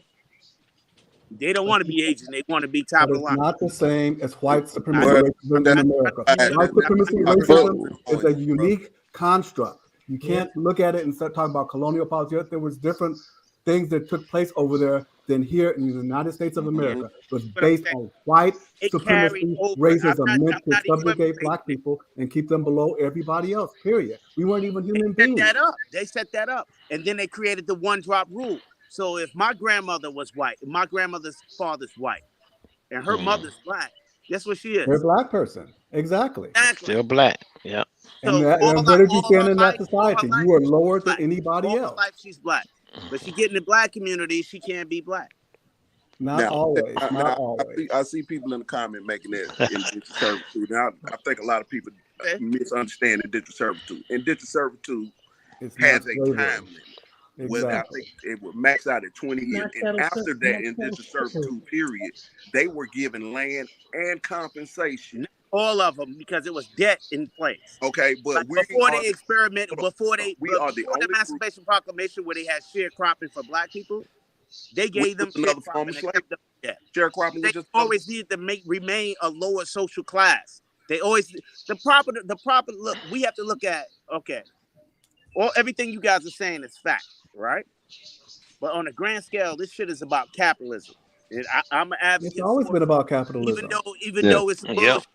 Even though it's some bullshit and a lot of people get left behind, I'm an advocate for it because I started with nothing. You know what I mean? And I like the way the shit work and I like having more. This is the whole thing. You always got to have lower people. You always got to have the haves and the have-nots, right? The people who don't have, they're going to always never, ever have. Yeah, but and unfortunately, those people and you need that in order to have. Right. Unfortunately, that's gonna always be like that. There's a caste system, and then there's a slavery. You have a very individual mindset. Those are two different things. Just because I made it, I think everybody can make it. Yes, there are exceptions to any system. There are going to. But what you call making it? What you call making it? What is making? You know what I'm saying? But making it is collective. Hey, that's I like how you bring that back around, because what making it is only what you think somebody else has is good or not. If you don't know what they got, you making it. You don't care. When you totally Everybody don't have what you have, and they just feel like they made it. I made it. I'm married with kids. Less than others, you know. Hell, I mean, we still feel like we made it, you know. Right. Hey, Hot Tub, I just want to point this out. This is my community, man. That's why you can't. And I'm not calling you out like that, but I'm just saying this is my papoose when I was born, man. I'm 50% Native American, and the rest is German Irish. So I'm just saying. Yeah. My point is, it's not my community type of people. You know what I mean? It's not the book, and all these conversations. I agree, just like Armel, and thank you, Armel, for coming in and articulating what I was trying to say a little bit better. Because it's not that I wasn't saying that black folks wasn't oppressed, nothing like that. It all depends on it all depends on the history that we believe. Because remember, it's history. You also can't give a false equivalency. Yeah, that's my thing. Agreed. And I wasn't trying to. I didn't try to do that, anyways. I'm just going off of different things that I certainly believe in. I'm an outcast. Don't beat me up. Indentured servitude and chattel slavery are two totally different things. That's my whole I agree with that. Well, you know, he touched on some good subjects now. I actually at my channel, I'm not trying to promote my channel, but me and my good friend Von Eric actually did a really good we did 2 actual articles on this same exact subject that y'all are talking about, and we dug deep into the research. A lot of people don't. It's America is not like a shallow act, and the shit that they're doing to destroy us, or it's not so much the government, it's the people who run the governments. You know what I mean? And what I call making it the but Billy is what I call making it is being able to be. You know how they say in the hood, unfucking fadeable. That's when nobody can fuck with you. The cops can't fuck with you. The fucking government can't fuck with you because all your shit. International corporations, businesses. I guess ain't nobody on this panel made it yet. Right, ain't none of us made it. Got that right. If they shut the supermarket down, I wouldn't give a fuck. They shut the fucking electricity down, I wouldn't give a fuck. They shut the water down, I wouldn't give a fuck. I'm unfucking fadeable, and that's what you call making it. You 100% self-sustainable. Yo, if the shit I'm well, mentally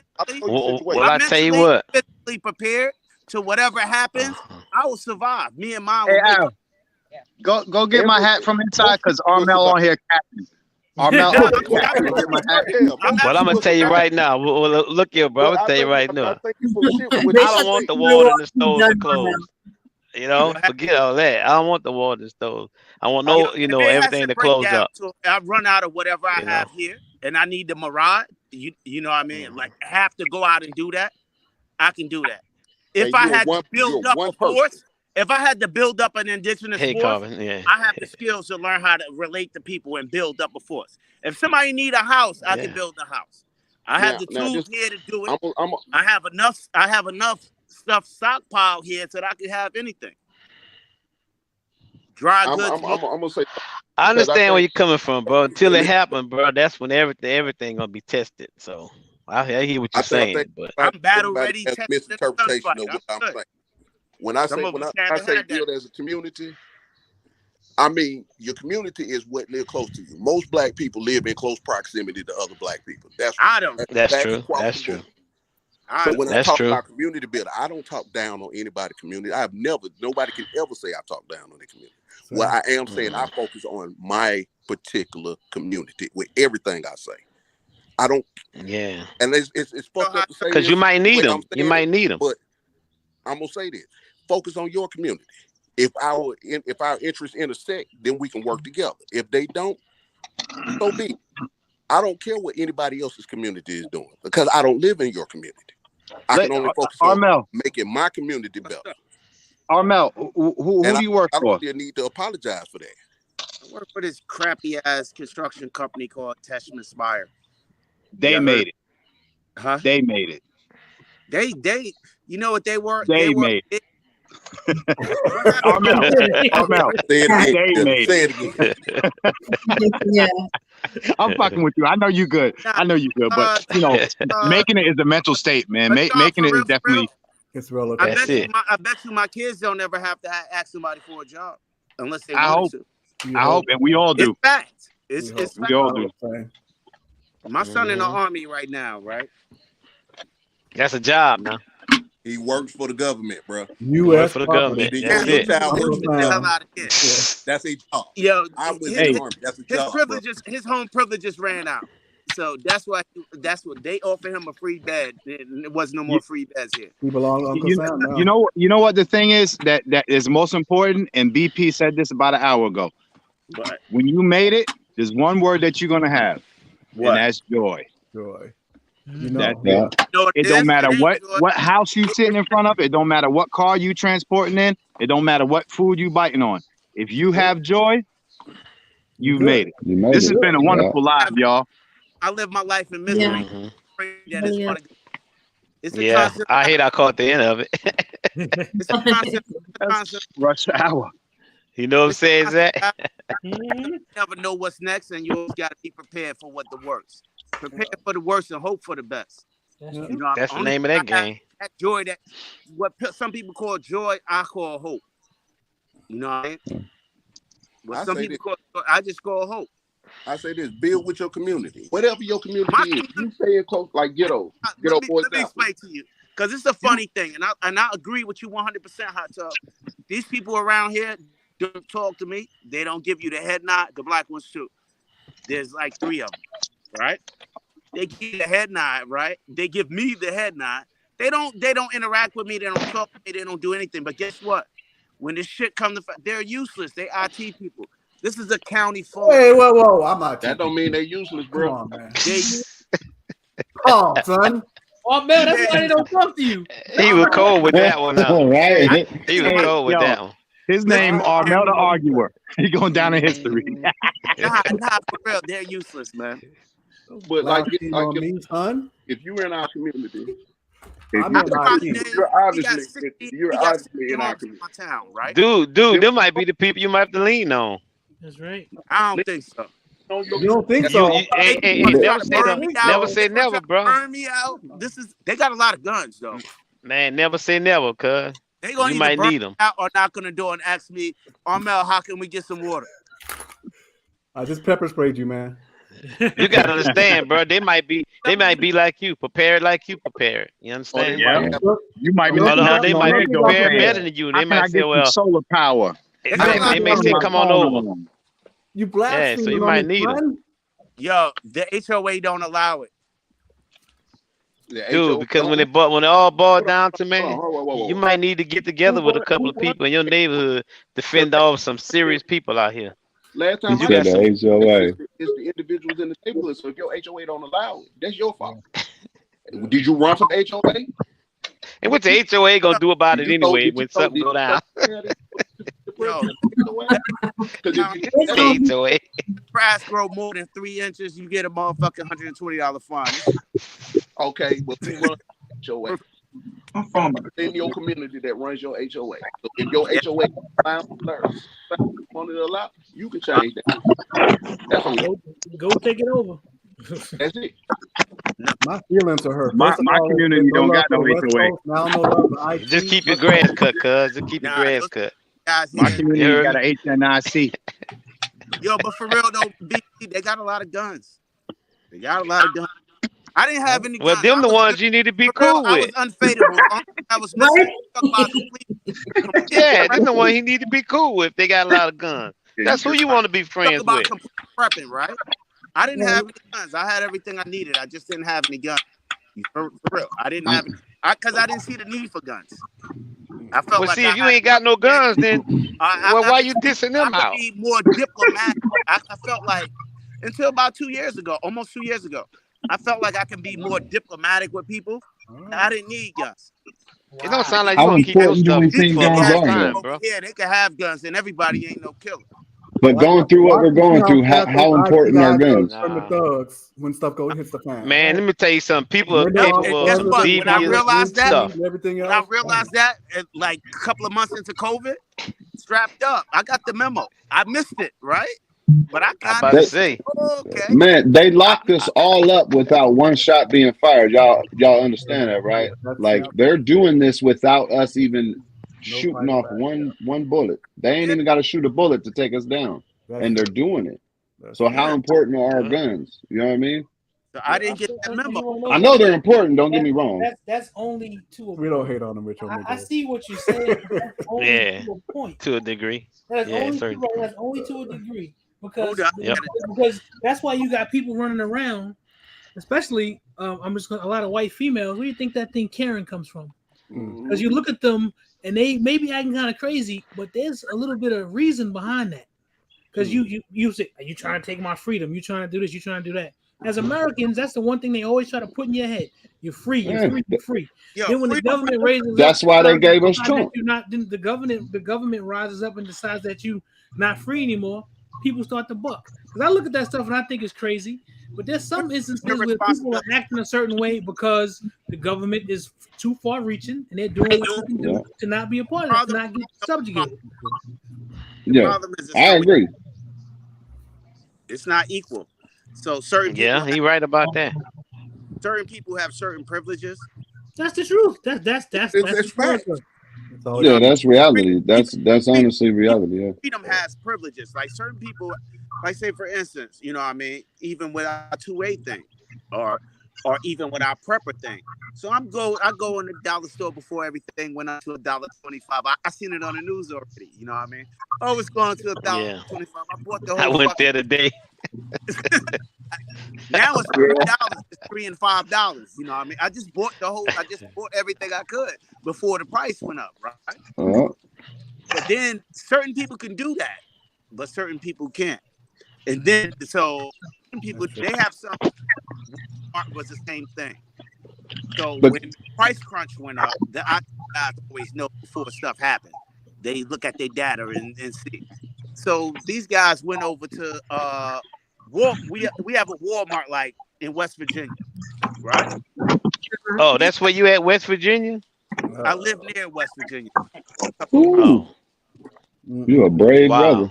That's what I'm saying. Yeah. That's what I'm thinking. I know that. I'm sorry. Yeah. I went up there one time, bro. I went up there to Blue Mountain. I've been up there, Blue Mountain, West Virginia. I ain't seen many of us, dude. I don't like my homeboy in the Air Force, white guy. For the first year, homeboy didn't talk to me at all. You know, after about a year, What? you know, talking, chopping it up, and he, you know, say, you know, Rob, you know, I gotta tell you, you know, where I come from in this town in West Virginia, you know, we don't deal with black people. In fact, I'm gonna show you a picture of my home. And he showed me a picture that said, in words, don't be caught over this bridge after dark. The thing, the history in West Virginia is strange, right? But like if you come over here in Harpers Ferry, right? Like you had the rebellion, your Jones Rebellion. That was it. They took the Harpers Ferry Armory. And West Virginia is a weird place because the economic structure is flipped. I don't know how the rest of the state is, but I know how it is in eastern D&V, Potomac area of West Virginia. Black people have more shit than the white people. It's like zombie land with white people. So the white people I don't know nothing about it. And the black people seem to be. That's because they having the same problem that we had in the 80s. That's right. They have a dope epidemic out there. They got a meth epidemic. Opioid. They That's just why they had that meth. We understand that. There's a reason why you don't see us falling into that trap in the 80s, bro. We already know. Yeah, we went through that already. So you're not gonna be able to run that on us again. What happened? Say what? I didn't hear that. What happened? I said they ran that trick on us in the 80s. Yeah, it was in the 80s. Crack. Yeah, it was called crack. Welcome to your crack era. That's basically what it is. So now it's called the opioid. It's an epidemic. That's the new normal now. Yeah. It's a That's because it's a pharmaceutical world. It's a pharmaceutical world. They gave us OxyContin, which promoted everything, and then they took it from us. Man, we're talking. Dude, I used to wonder what in the world was OxyContin, man. I used to wonder what that was. Opioid epidemic. They look at it differently because it predominantly affects white people. That is the truth. Everybody. I had a lot of customers that was all shades of the color, so I don't understand know. what you're saying. Regionally, I guess, but I grew up. I don't know. I grew up in crack era, New York, South Jamaica, Queens. So did I. And that was all. At the age 12 years old, I was slinging that shit. I understand. They didn't give a damn. That's why there was all these fucked up laws putting everybody incarcerated them. As soon as that shit started to predominantly affect white people, all that shit changed. Now you can say whatever you want. But I'm not disagreeing. No, look, true. I'm That's just saying real. regionally, crack and OxyContins. I'm telling you, my customers was across the board. I'm just saying regionally. I ain't saying you're not true, because once it affects Billy and Becky, that's when they start saying something. That's when the parents start saying something. I'm agreeing with you. Hold on. One thing with crack that nobody talk about, but it's been scientifically proven. I don't just talk out my ass. Crack, when you cook cocaine, physically it affects black people different than it affects white people. It's more addicted to us. With the certain right. For some reason, it's more addicted to us, and the opposite is true of the opioids. Mm-hmm. For some reason, it's hitting you guys, it's hitting the white community harder than it's hitting the black community, because if we're not free, something in us ain't. A lot of it is. You know what? A lot of it is access to those drugs. Right. We don't have good because of the healthcare. racism inherent in the medical system, and it's there, it's documented We don't get payment. We don't get prescribed pain medications when we go to the doctor. In fact, most of us can't go to the doctor. If we're in pain, it's proven they don't write those prescriptions. So it's harder for us to get access and maintain access. They're watching us. Okay, you already have one prescription. Get out the door. Yeah. With other groups and communities, here's an unlimited resource of those drugs. So you guys, they make that stuff accessible for a reason. I noticed especially in the black neighborhood. Now it's in every drug you got. They got fentanyl and meth. They got fentanyl and pills. I mean, fentanyl is the soma. Like I brought up earlier, A Brave New World. That book is extremely important right now. Yeah, they're putting it in weed. That is exactly. That is the soma. That's what's affecting all of us. Now. Just like the 25 cents at the dollar store, that's affecting all of us. Now we're being attacked on all levels. We've been divided throughout this whole time through race, community, all that. But right now, in this particular time in history, it's affecting every last one of us. Yeah. From middle class, even some upper class, all the way down. That's why I say in the chat sometimes, like, man, once I got to middle class, y'all done screwed it all up. I've been fighting my whole life to get out the ghetto into the middle class. But say, brother, you gotta see what the government doing. But I got to. And you know they've been. I got to go back to what I said though, kiddo. Yeah. Is it on my community to change that? Yeah. It's on all of us, though. It's not about we are not. No, it's not bro. all We of are us. victims of this. We are not. We're the victims in this. We're the victims. We can't change nothing. Your community. We don't have the power. That's a victim mentality, though. And that's why we need to get our motherfucking guns and just take mentality. That's not a victim mentality. That's reality. That's not a victim mentality. One at a time, so we can hear. I hate to hear that. That's bullshit. It's a victim mentality. If that shit is true and it's more fucked up for me than it is for you, that's not a victim mentality. That's me realizing what the fuck. But that's not what I meant. That's not a if I meant that would have been disrespectful. That's not what I meant. When you said we're the ones that is being affected, we can't do nothing. That means, okay, so you just gave up? No, who said you could do something though, bro? You could do something, but we could do something. We can leave it alone. We can do something. We've never we're the only group that never stopped fighting. Right. We are the only I'm agreeing with you. I agree. I'm not saying it like that. But I'm saying as a whole to effectively change things. The group that is in charge of everything is incumbent on you to change it, not for us. That's what he's not saying. for us to change. That's what he's saying. He says as a group, all of us as a group, change it. That's what you're saying. So do you see that group? Different groups. That's the point. Your There's group, one group. and I'm going to say your group because you're a white man. Your group need to do what they need to do. So that but that's where the problem lies. You don't think there's brothers up in that group. You don't think there's Indians in that group. You know what? Jews in that group, or Russians, or Germans, or Africans. There are. So there's a reality here that the words that we're using are important because groups and community are like not interchangeable with race. So understand that every time somebody says group, it might not mean race. Race. Yeah. It's economic power. So you kind of gotta basically specify what you're, talking about. Okay. At the end of the day, I think we as a people of the planet, not United States, of the planet, we had our chance in 2020. We had our chance in 2001. If we don't fucking do something right now, excuse me, Carbon Q, our children are gonna pay our debts, regardless of what happened in history, regardless of anything. We are paying for it. They are forcing us to have conversations about eating cockroaches. We have to do something right now as a people together. That's in a utopian world. I agree. We can't just bring everybody together kumbaya style. I understand. But we need a lot more leaders out there in all aspects that will bring us together to fight them. And I think that's what we're doing. Okay. With us, but in the same token, you can't have a whole lot of cheese and not enough Indian. Hold on. When we say we focusing on that ain't no difference. That's not. I think a lot of people get mad when I say I'm focusing on my community. I'm not waiting for y'all. We not waiting on no Democrat, no Republican to come in and help. We're gonna start a nation building right here. If interest in the sick, we'll work with you. Yeah. Okay. But historically, we do better when we left to our own. When we have to figure it out. Okay. We do better. And things. But you still. But you're still paying $100 for that 2x4. That's why you take to build that community. Now, Corey said something in the chat, right? Corey said, I argue too much, but it's not that. What happened is, like Black Poindexters, I know everything. So it's hard. It's like, I only argue with people who know something. I don't know everything. Yo, Armel, it's funny though. Armel, you be like arguing on here. Thank you, Tactical. But when your wife be around, you be mad quiet though. Yeah, I would be too, bro, I'll be man. honest with you, bro. That arguing to get tired though, bro. That's too much energy being wasted arguing.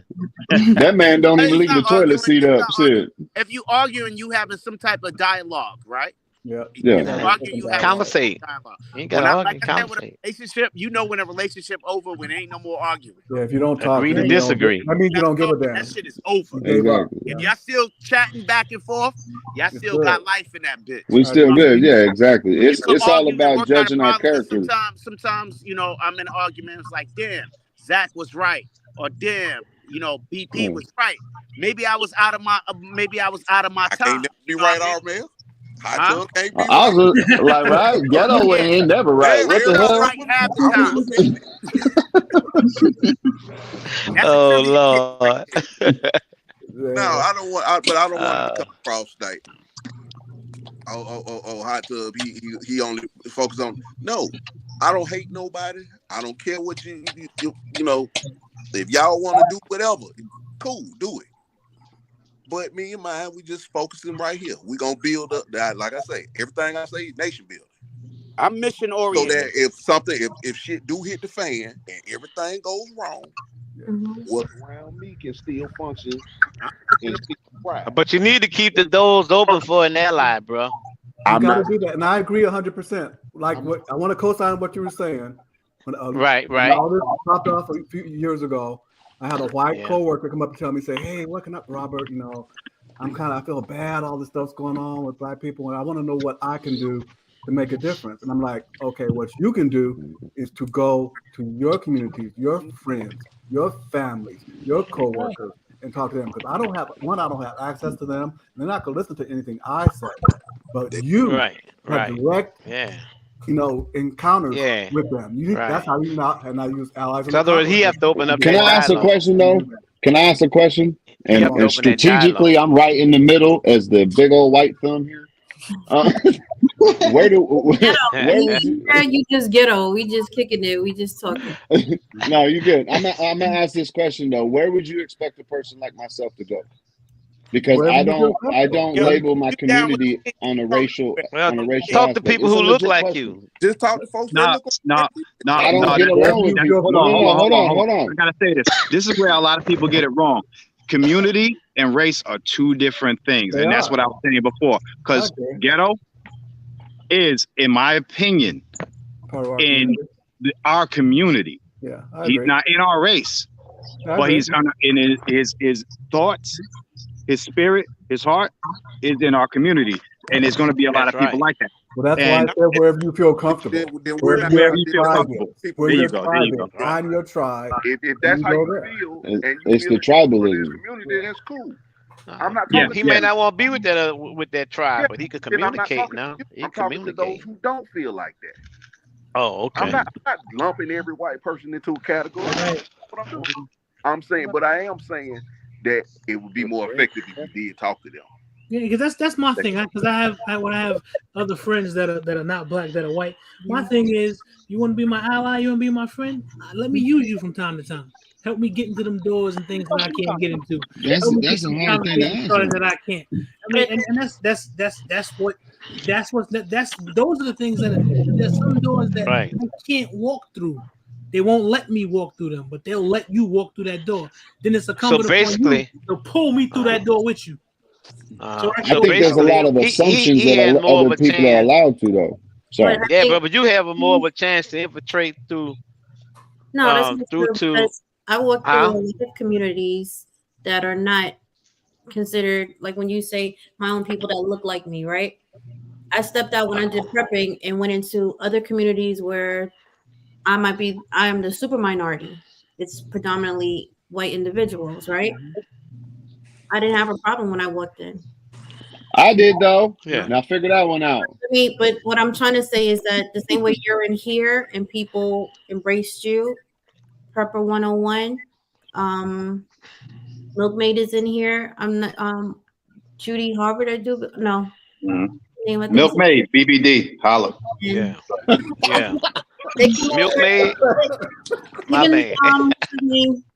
what's his name? I don't know what that BBD means, but Coming through and they're sitting down, they're listening to the conversation, and they actually enjoy the conversation. I'm gonna Just being able to talk to each other. Society habits where we don't talk to you, you don't talk to us. Now we go there, it's kind of the same thing. You understand? I'm gonna make a can I tell a statement. story real quick? I'm gonna make a statement, Q, and it's not to diminish you at all. And there is a thing that Black people do in terms of embracing people, and I think that people would struggle, but we're quicker to embrace people than others. And you got to remember too, you're a Black woman. You're viewed differently in that community than us Black men are. There is a difference there where you'll be accepted and welcomed differently than we would, and that is a truth. Yeah. That's just what happens. They'll look at you differently. It doesn't diminish you at all, but you're seen as less of a threat. And Black people, historically, we have always welcomed everybody. So that's why Ghetto will come on here, Milkmaid will come on here, Prepper 101. So there's just something in us that's like that. And sometimes it's to our detriment. Hey, BP, before you do that, I love y'all. I got to run. It was amazing. Peace, boy, we covered a lot of Yo, hey, brother, good seeing you, man. Good seeing you. Always. I'll talk to y'all soon. All right, be safe. I just want to tell this story. You know, I was in the Boy Scouts. Back when in my day, Boy Scouts was primarily a white organization. We moved from South Central to like all white neighborhoods. So got involved in the Boy Scouts and had this, you know, this leader in the Boy Scouts, yada, yada, yada. You could tell when my brother and I walked in the door, he had a problem. He's from South Carolina, moved to Southern California. So, you know, I'm doing my Boy Scout thing. My dad always taught us be the best you can be. Don't let anybody else, you know, determine, you know, your worth, this, that, and the other. So I came in and I just started doing what I do, right? So this was 1977, National Jamboree, 200th anniversary of America, yada, yada, yada. So you're supposed to send your best troop to this Jamboree. All the best, you know, scouts from all over the country are supposed to go, right? So I had this older white man bring me in. It's like, you know, Boyd, I can't, you know, you came in here and I mean, I've been the Boy Scouts for yada, yada, yada. And, you know, I gotta, you know, admit, you know, you're probably the best troop that I have right now. In fact, you might be the best troop that, you know, I've ever seen. And, you know, I can't believe, you know, I'm going to do this. I'm going to send the N-word to the National Jamboree. I mean, but I mean, I got to send the best. So I just can't believe I'm going to send the N-word to the National Jamboree. So, you know, I was like, wow. Okay, thank you. And so I told my dad, who was Marine, yada, yada. I thought he was going to, you know, go walk in there and, you know, just body slam this guy. He's like, you know what you just did? He said, you had access to that man. You showed him what it means to be an excellent human being, an excellent trooper, excellent this, that, and the other. So that's what we have to do as Black people. We have to show them that all of that crazy that they thought was wrong, that was not right. You know, we can excel, we can do this, that, and the other. And so now you've changed his mind. Now what you do with it is, you know, something else. So we have to also understand that when we get access to different things, you know, be the best that we can be focused, be disciplined, do the best that we can be, and also keep the door open, bring other people in. So that when you have accomplices and allies, you know, hold them and talk to them and change their mind about stuff like that. So it's not about, you know, black, white. A lot of times it's about humanity. Look at a person's humanity and your opportunity to change that person. What if I had gone in there and been this, that, and the other, and I had to curse them out after that, and the other? It's like, so I had to understand, like my dad told me, where he came from. He came from an area where you can call a Black person the N-word. And he thought that, you know, we weren't about crap. So that one person, he may have not been totally changed, but he had to kind of question some of his views. So we have to understand when we're dealing with people from other races, nationalities, cultures, you know, we have opportunity to change their mind and change their reality, because we know what we can do. We know what historically. I got a question. I'm gonna say something controversial. I'm not here to educate you, and that's what I'm saying. I'm not there to do that. I'm not here to educate you on something that your community perfected. You know, everybody, a child at the age of 10 understands racism at that point in time. Like I say, I work with whoever is willing to work with us. I fucks with whoever. If you cool people, I fucks with you. But like I said, it's not on me. It's not incumbent upon me to educate anybody on racism. I'm not here to do that. Yeah, but listen to me. That wasn't my intent when I was a Boy Scout. I wasn't in there trying to change his mindset, this and that. I was doing me. I was doing BP. No, I excelling. So a lot of times we can't look at it as trying to change people's mindset. It's just understand the context of your story, and I'm not here to change that. It's a lot of other communities believe in. Like, I kind of fuck with you on that. And I agree with you totally. If they look at me, they say, "Oh, he's a Democrat." Hell no. Exactly. I don't agree with most of what that party talks about. I don't follow either, so. But I don't follow into either political party because I do understand there's an element of the other party that don't really fuck with us. So but tell me something, bro. If you hold on, if you in the community and I fucks with you, I fucks with you. It's nothing else to it. But as a whole, you put like this with you and you're not. You show me that you have no ill will towards me or my. So I fucks with you. If you call that ally, cool. If you whatever you want to call it, cool. But I'm saying by and large, I'm not very trustful outside of my community. My community also includes those people like yourself, Ghetto, that I do fuck with. So don't feel a certain type of way when I say that. You know, that anybody. No, you good. You good. It's anybody. But who's there to teach the young people, feel man? like it fits with what I'm saying. Can I answer that one?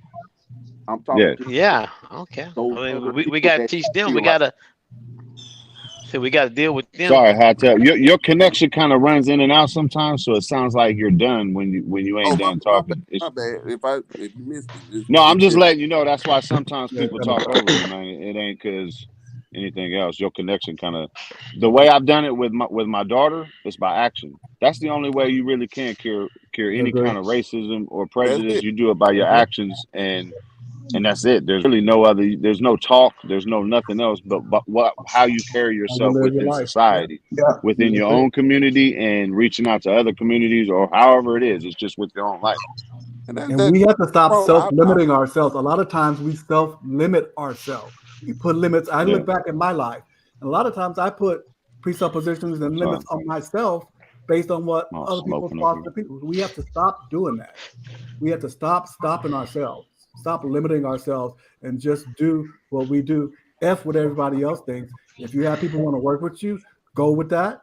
But we have to stop limiting ourselves. We do that. I learned in the military was mission orientation. Yeah. So just stick to the mission.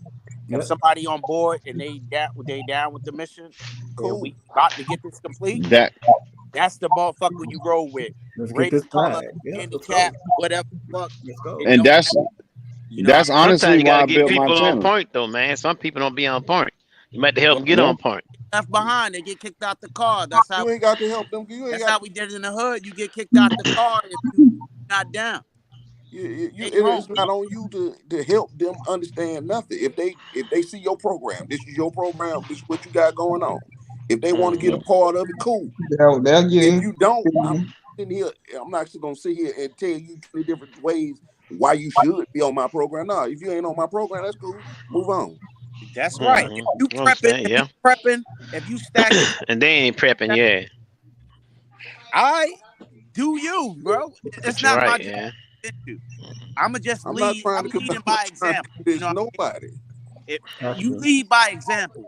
So if I'm doing XYZ, if you not doing it, that's on you. Peace, y'all. Peace. Peace. How you doing? I'm good. Just came to deal with y'all. Chop it Go up. ahead. If you not, you know what I mean, doing everything you need to be doing. If you not in this program where we building civilizations and whatever, if you not on the takeover shit, if you don't walk on the job, it's like I'm gonna run this company in 2 years. That's on you. I'm gonna do what I want to do because I'm on some takeover shit everywhere I go. Win or lose.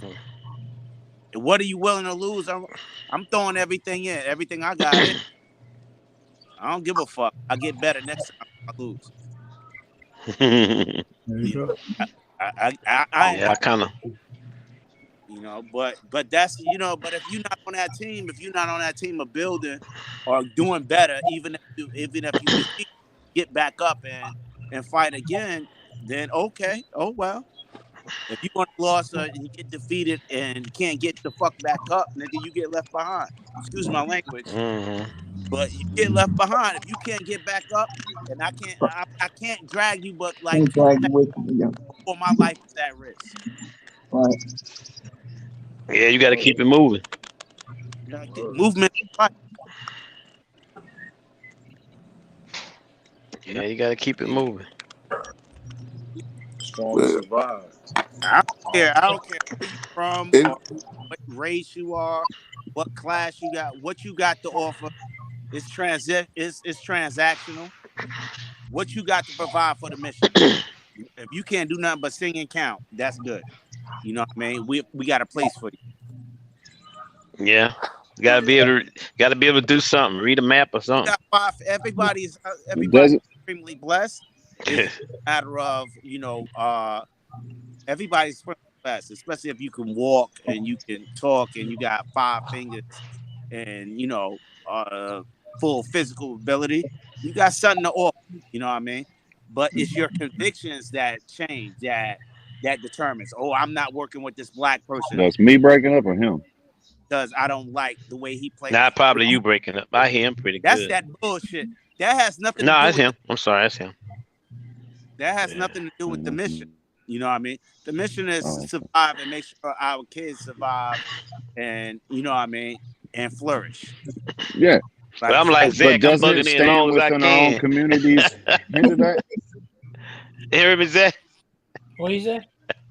I said I'm bugging in as long as I can. I'm like you. I'm bugging in as long as I can. Goddamn. I hear that. These knees won't let me do too much. So I have to be on the program there, right? No, you are CBs, radios, 2A stuff. Not 2A stuff. You do know that too, but I'm just saying your legs may not work well, but you have a wealth of knowledge that you could teach the younger people, as well as a lot of us that don't know about that stuff. So you do hold value regardless of the fact. Even after the fact, if those radios break or we need to connect on another antenna or whatever it is that you know about that, that's the thing that you're well versed in. A lot of us aren't. Yeah. So anybody could be an asset. You just gotta build on that aspect, on that particular thing that you're good at. In the meantime, in between time, the whole topic was: are we ready for what's going to happen when Normalcy is dead? It's a new thing moving forward. Having these conversations with different people on the panel is a beautiful thing because we get to see perspectives. We get to see where people are at. They kind of understand you a little bit better, and you understand them a little bit better. Everybody's not going to get along. We're different in so many ways, but we still have the same bottom end game, which is to survive, right? Survive and That's thrive. right. That's right. In order to survive, we have to have conversations. I don't want to have this conversation when shit really hits the fucking Makes sense. Makes sense. Yeah. Marvel, It makes sense. Yeah. That's when you put your plans into execution. It's time to move at that point, yeah. Right, but in order to, if everybody is, not feeling what the government is doing, then we need to have some type of understanding what we're going to do, what we're going to play, what are we willing to give up in order to get our kids to live a better life and not repeat the same things that we do. That's the thing. We're going to rebuild. Are we rebuilding a world that is completely different from what we came from, right? Yeah. Where they don't have to have these types of conversations. Maybe they don't have to go through a crack epidemic where it affected one set of people, and those people that it was affected, no treatment was ever given to them. They weren't seen as having a issue. They were deemed as people that were no good, lazy, just want to stay. That's how they were perceived. Now, when you have another epidemic where it affects another group of people, these individuals have issues. You know, it's a medical condition. They need treatment. Yeah. And they need treatment. Whatever happened to the treatment when it happened to those people? Like, these are the things that are going to have people still going at each other a little bit, because you had to deal with it and you were dealt with a certain way, and now they're dealing with them with in a different way. Same thing. It's a drug, right? Absolutely. Right. And I feel some kind of way about that because my mom got caught up in the crack thing. Right. Educated woman, this, that, and the other. I'm like, come on, man, really? So I feel that. There's a lot going on, but I'm glad that we are having conversations. I'm glad that we are stepping into each other's territories and respectfully doing so. Not everybody's going to be on board on both sides, on all sides. Yeah, stop disrespecting IT. That's right. That's right. Jane Elliott did a really good exercise with a group of people that she had, and a majority of people in the class were Caucasian individuals, and she asked them who wants to trade a place with a black person. Not one person raised their hand. So when we talk about race and things like that, yeah, it can get heated, but we have to. Yeah, I seen it. Oh, I saw you raise your hand. Nobody wants to go places with us. It's a little. I think it's a good conversation. I wouldn't want to be white though. I wouldn't have got my ass whipped so much if I was black. Just saying. But I'm gonna say this. I think these are productive conversations. Yeah, they are productive.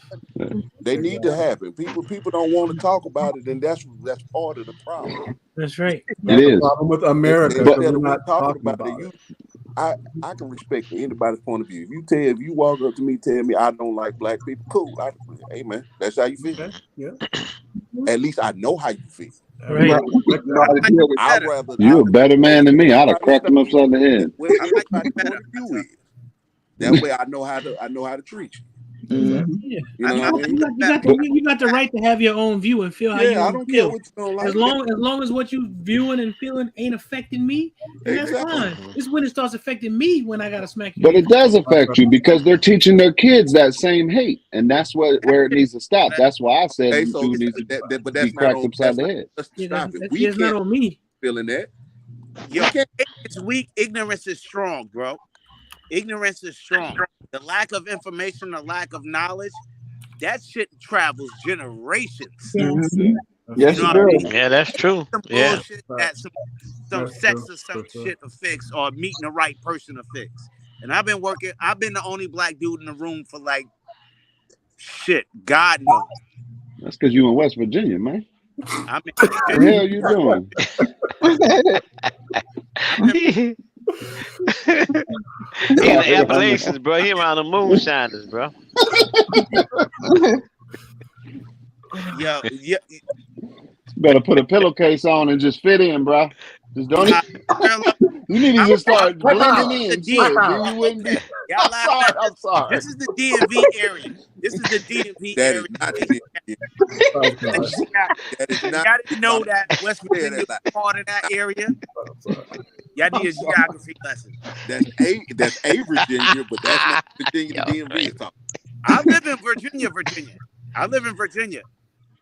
I live in Virginia. Okay. But Virginia, but where that's at?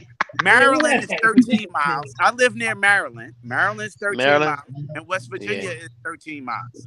I live close to both. Oh, okay. Baltimore and them, huh?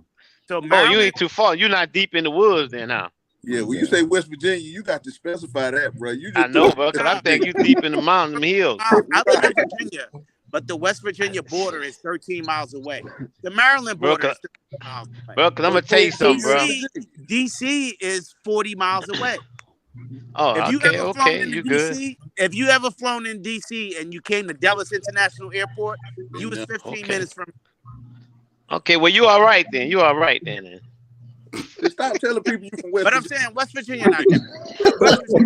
You got everybody on this panel fucked up thinking you He got a skilling story. That's a skilling story. Get around the Appalachian Mountains somewhere. You cap. I was gonna say, where's your banjo, son? Where's your banjo? Nah, Dust lived near me. Kick Up Dust lived near me. And Tack lived near me. Tack Life J lived near me, right? And they like 30 minutes away. But they live closer to Maryland. But they live in West Virginia. But they live. How you said it? Wait, say that one more time. How you said near you or near you? They live 30 minutes from me, right? He said, they like 10 minutes from Maryland. Yeah, he's from up that way. I'm from Brooklyn, bro. Oh, you from Brooklyn? You kind of lost some of that New York, though, man. That's why I said that. Nah, he ain't lost. He kind of lost some of that New York, never brother. leaves out of this, no matter where Shoot, you I go, can they're tell always Zach New straight York. up from up that way. I haven't lived in New York since 1991. You sounded like a little bit like you from Virginia. I haven't lived in New York for real for like long term, more than like 2 years since 1991. Yeah, home, you lost it. He lost some of it. I don't think you ever lose it. I don't think, because I have 2 exes from New York. I got a lot of my buddies from New York. They never lose it, no matter how. It's always been there. Mel still sound like he from Brooklyn. Yeah, I Zach still sound like he from New York. I know, right? July 5th.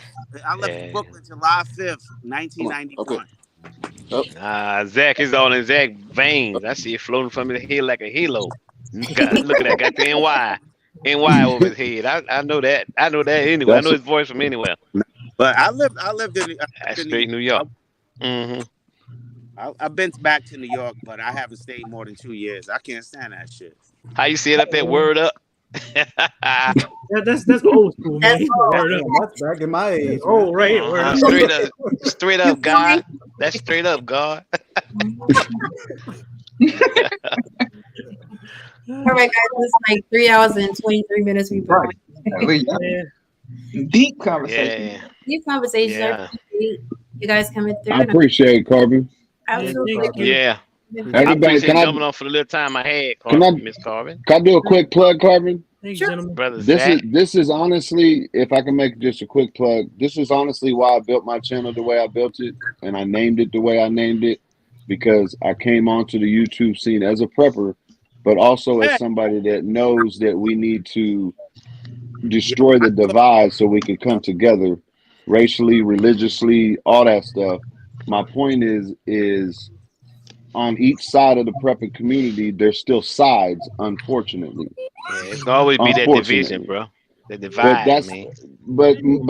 I'm trying anyways. You know what I mean? I agree keep on. with you, but keep on trying. And so that's all you can do. You know, I invite everybody here, everybody in the chat. When I do, because I'm starting my schedule right now. When I do, I hope everybody comes in from both sides of the community, because it's a drastic line too. Unfortunately, it really is. Why you always I look crazy? You gotta have those safe spaces. See, look, Zach, I'm scared of black females more than I am black males. Just saying. I know what you said earlier, but I'm more intimidated by them than y'all. Look, just don't make your time same as She started talking, so it's like, Zach. Nah, my daughter just controls the house, so she just walks. Hey. But no, I just think it's important that we all come together on a survival basis, because we're not going to be able to win if we're just stuck in our own communities. Our own communities are very important, but it's time that we leap above those and come together on all walks, or they're going to continue doing what they're doing to us, and we're not going to be able to afford. Divide and conquer. That to happen. Well, look here, bro. I'm gonna tell y'all one thing, man. I'm gonna be out myself. Or y'all just stay prayed up, man, because you're coming back. That's all I got to tell you. Yeah, exactly. It's a spiritual warfare, and they've been doing this for 1,000 years. He coming back, ready, bro. So just be ready. Everybody, and I appreciate you having me, Carbon. Absolutely. Yeah. So when are you coming back on, Miss Carbon? Saturday. Oh, tomorrow we will be on Nicole Grows. Yeah, I just got that message. Cool. You got a link? Yeah. Nicole Grows. Yep. Give me one second. She's doing a show. Dang, Prepper 101 got a wrench and I don't. That's messed up. Just saying. Okay, who is Prepper 101? Prepper 101 was on. He was on the show that you were on, Tactical Turkeys. Yeah. He was yeah. Okay, I remember it now. Okay, yeah. Yeah, I remember him now. Cool. Oh, he was on Tactical Turkeys too. Yep. Yeah. Yeah. When you coming back on with your another show? He was pulling for you, Armel. He was pulling for you. Who, me? Hey, when you coming back on? I don't do lives. I go to my friends' lives. And those lives. Okay, that's right. Yeah. But Zach, you should do lives. You guys do great lives. They keep asking me, but I'm not. You know, I ain't alive. I come to support you. I come to support bro, Billy. I'm not the live guy. Yeah. I come through. That's me. That's what I do. Absolutely. No one Nothing is. wrong with that, Zach. Play your position. That's right. I come through. That's what I do. I do the same thing. Play your position, bro. I'm just talking junk. I had this channel for so long and we refused to get on it. Right. Here I am now. Now look at you. Yeah. Shalom, shalom. Yeah. Mhm. Yeah. That's it. But you guys, Yeah, I stay missed well. your last show. Yeah. Yeah, it's okay. Thank you. We need to have you I back just on the radios. Yeah, we gotta have a radio show. We need to have you in here, Parasite. Everybody do the radio. We gotta have you in Definitely there. the comms. Mm-hmm. I And how just sucked it. Thank you, Carmen. you express yourself. Please don't ever stop doing that. Yep. You speak for a lot of people where they're afraid to say something. You say it, and it's not in a bad way. Sometimes people need to hear things in order to affect change. So sometimes, if they take it the wrong way, that's a conversation. That's not, you just tell them this is the concern and this is what it is, and we need to address this facts. A lot of people like to keep their heads buried in the sand, and we can't do that. We definitely have to look at the problems and address the problems so we don't keep continuing the same problems generation after generation. So I absolutely agree. When you come on and you speak your mind and you back it up with how you feel, it makes people think that may not know. And the same thing with everybody that's on the channel. As long as we can do so respectfully and get to an end game, a point, and not walk away feeling more angry, just a little, you may be in thought about what the other person says. That's a beautiful thing. Mm-hmm. It inspires change. It inspires you to see something from somebody else's point of view that you might not have because you're not in that position. So thank you everybody for coming Yep. through. That's 100 right there. 100%. Yeah. Huh? Appreciate Glad to it. play. Yeah, I am on. I'm on with Life in Baton Rouge, man. We're gonna chop it up about his event coming up June 14th. So we're gonna get more in depth of his event he's throwing on June 14th, 15th. And I gotta give the shameless plug. Let's not forget we got Nashville coming up in May. Absolutely. That's coming up quick. We're gonna have a hell of a time. We got the meetup coming up. We're gonna be shooting up some shit. Then that night we're gonna go have the award show, and we're gonna have a ball. I'm expecting hopefully I can see all y'all there. I know everybody gonna be able to make it, but I'm looking forward to seeing everybody that's coming. And next year I'm looking forward to see everybody else who wasn't able to come to this one. So don't forget Nashville coming up soon. And we got small sponsorships and all that. So reach out and we'll let y'all know what's going on. Let's do it. All right, cool. All right then. All right, Thank fam. you, Y'all take 101 care, for shouting me man. out. Nice All right, rapping with everybody. y'all. All right, fam. I was trying to All right, drop cuz. Steve's link. Take care. All right, Zach. Take Bye, care. Stay everybody. ready, stay ready, stay ready. Absolutely. Keep Press prepping. up. Stay prepared. Peace. Bye, Prepper everybody. 101 dropped his link for Peace. you. Okay, good. He did? Yeah, Prepper 101 dropped it. Thank you, because I can't find this stuff on Mhm. here. Who else? Is it Sophia Canning? She tonight? I think you still live though, girl. That's all right. I'm just letting you know he's still live. Yeah, he's still alive. I wanted to drop her link. If she Oh, okay. Yeah, it's Sophia Prepper 101. Grab Sophia Bees, please. Yeah, she should be canning tonight. Yeah. So if anybody's interested in canning or learning how to can, hop on there. Peace, I'm gonna do Peace out, Bushcraft. some chili tonight myself. I got some chili. I got the beans soaked, so I'm gonna be doing some canning myself. Okay, cool. Oh yeah. I'm gonna end the broadcast now. All right, peace.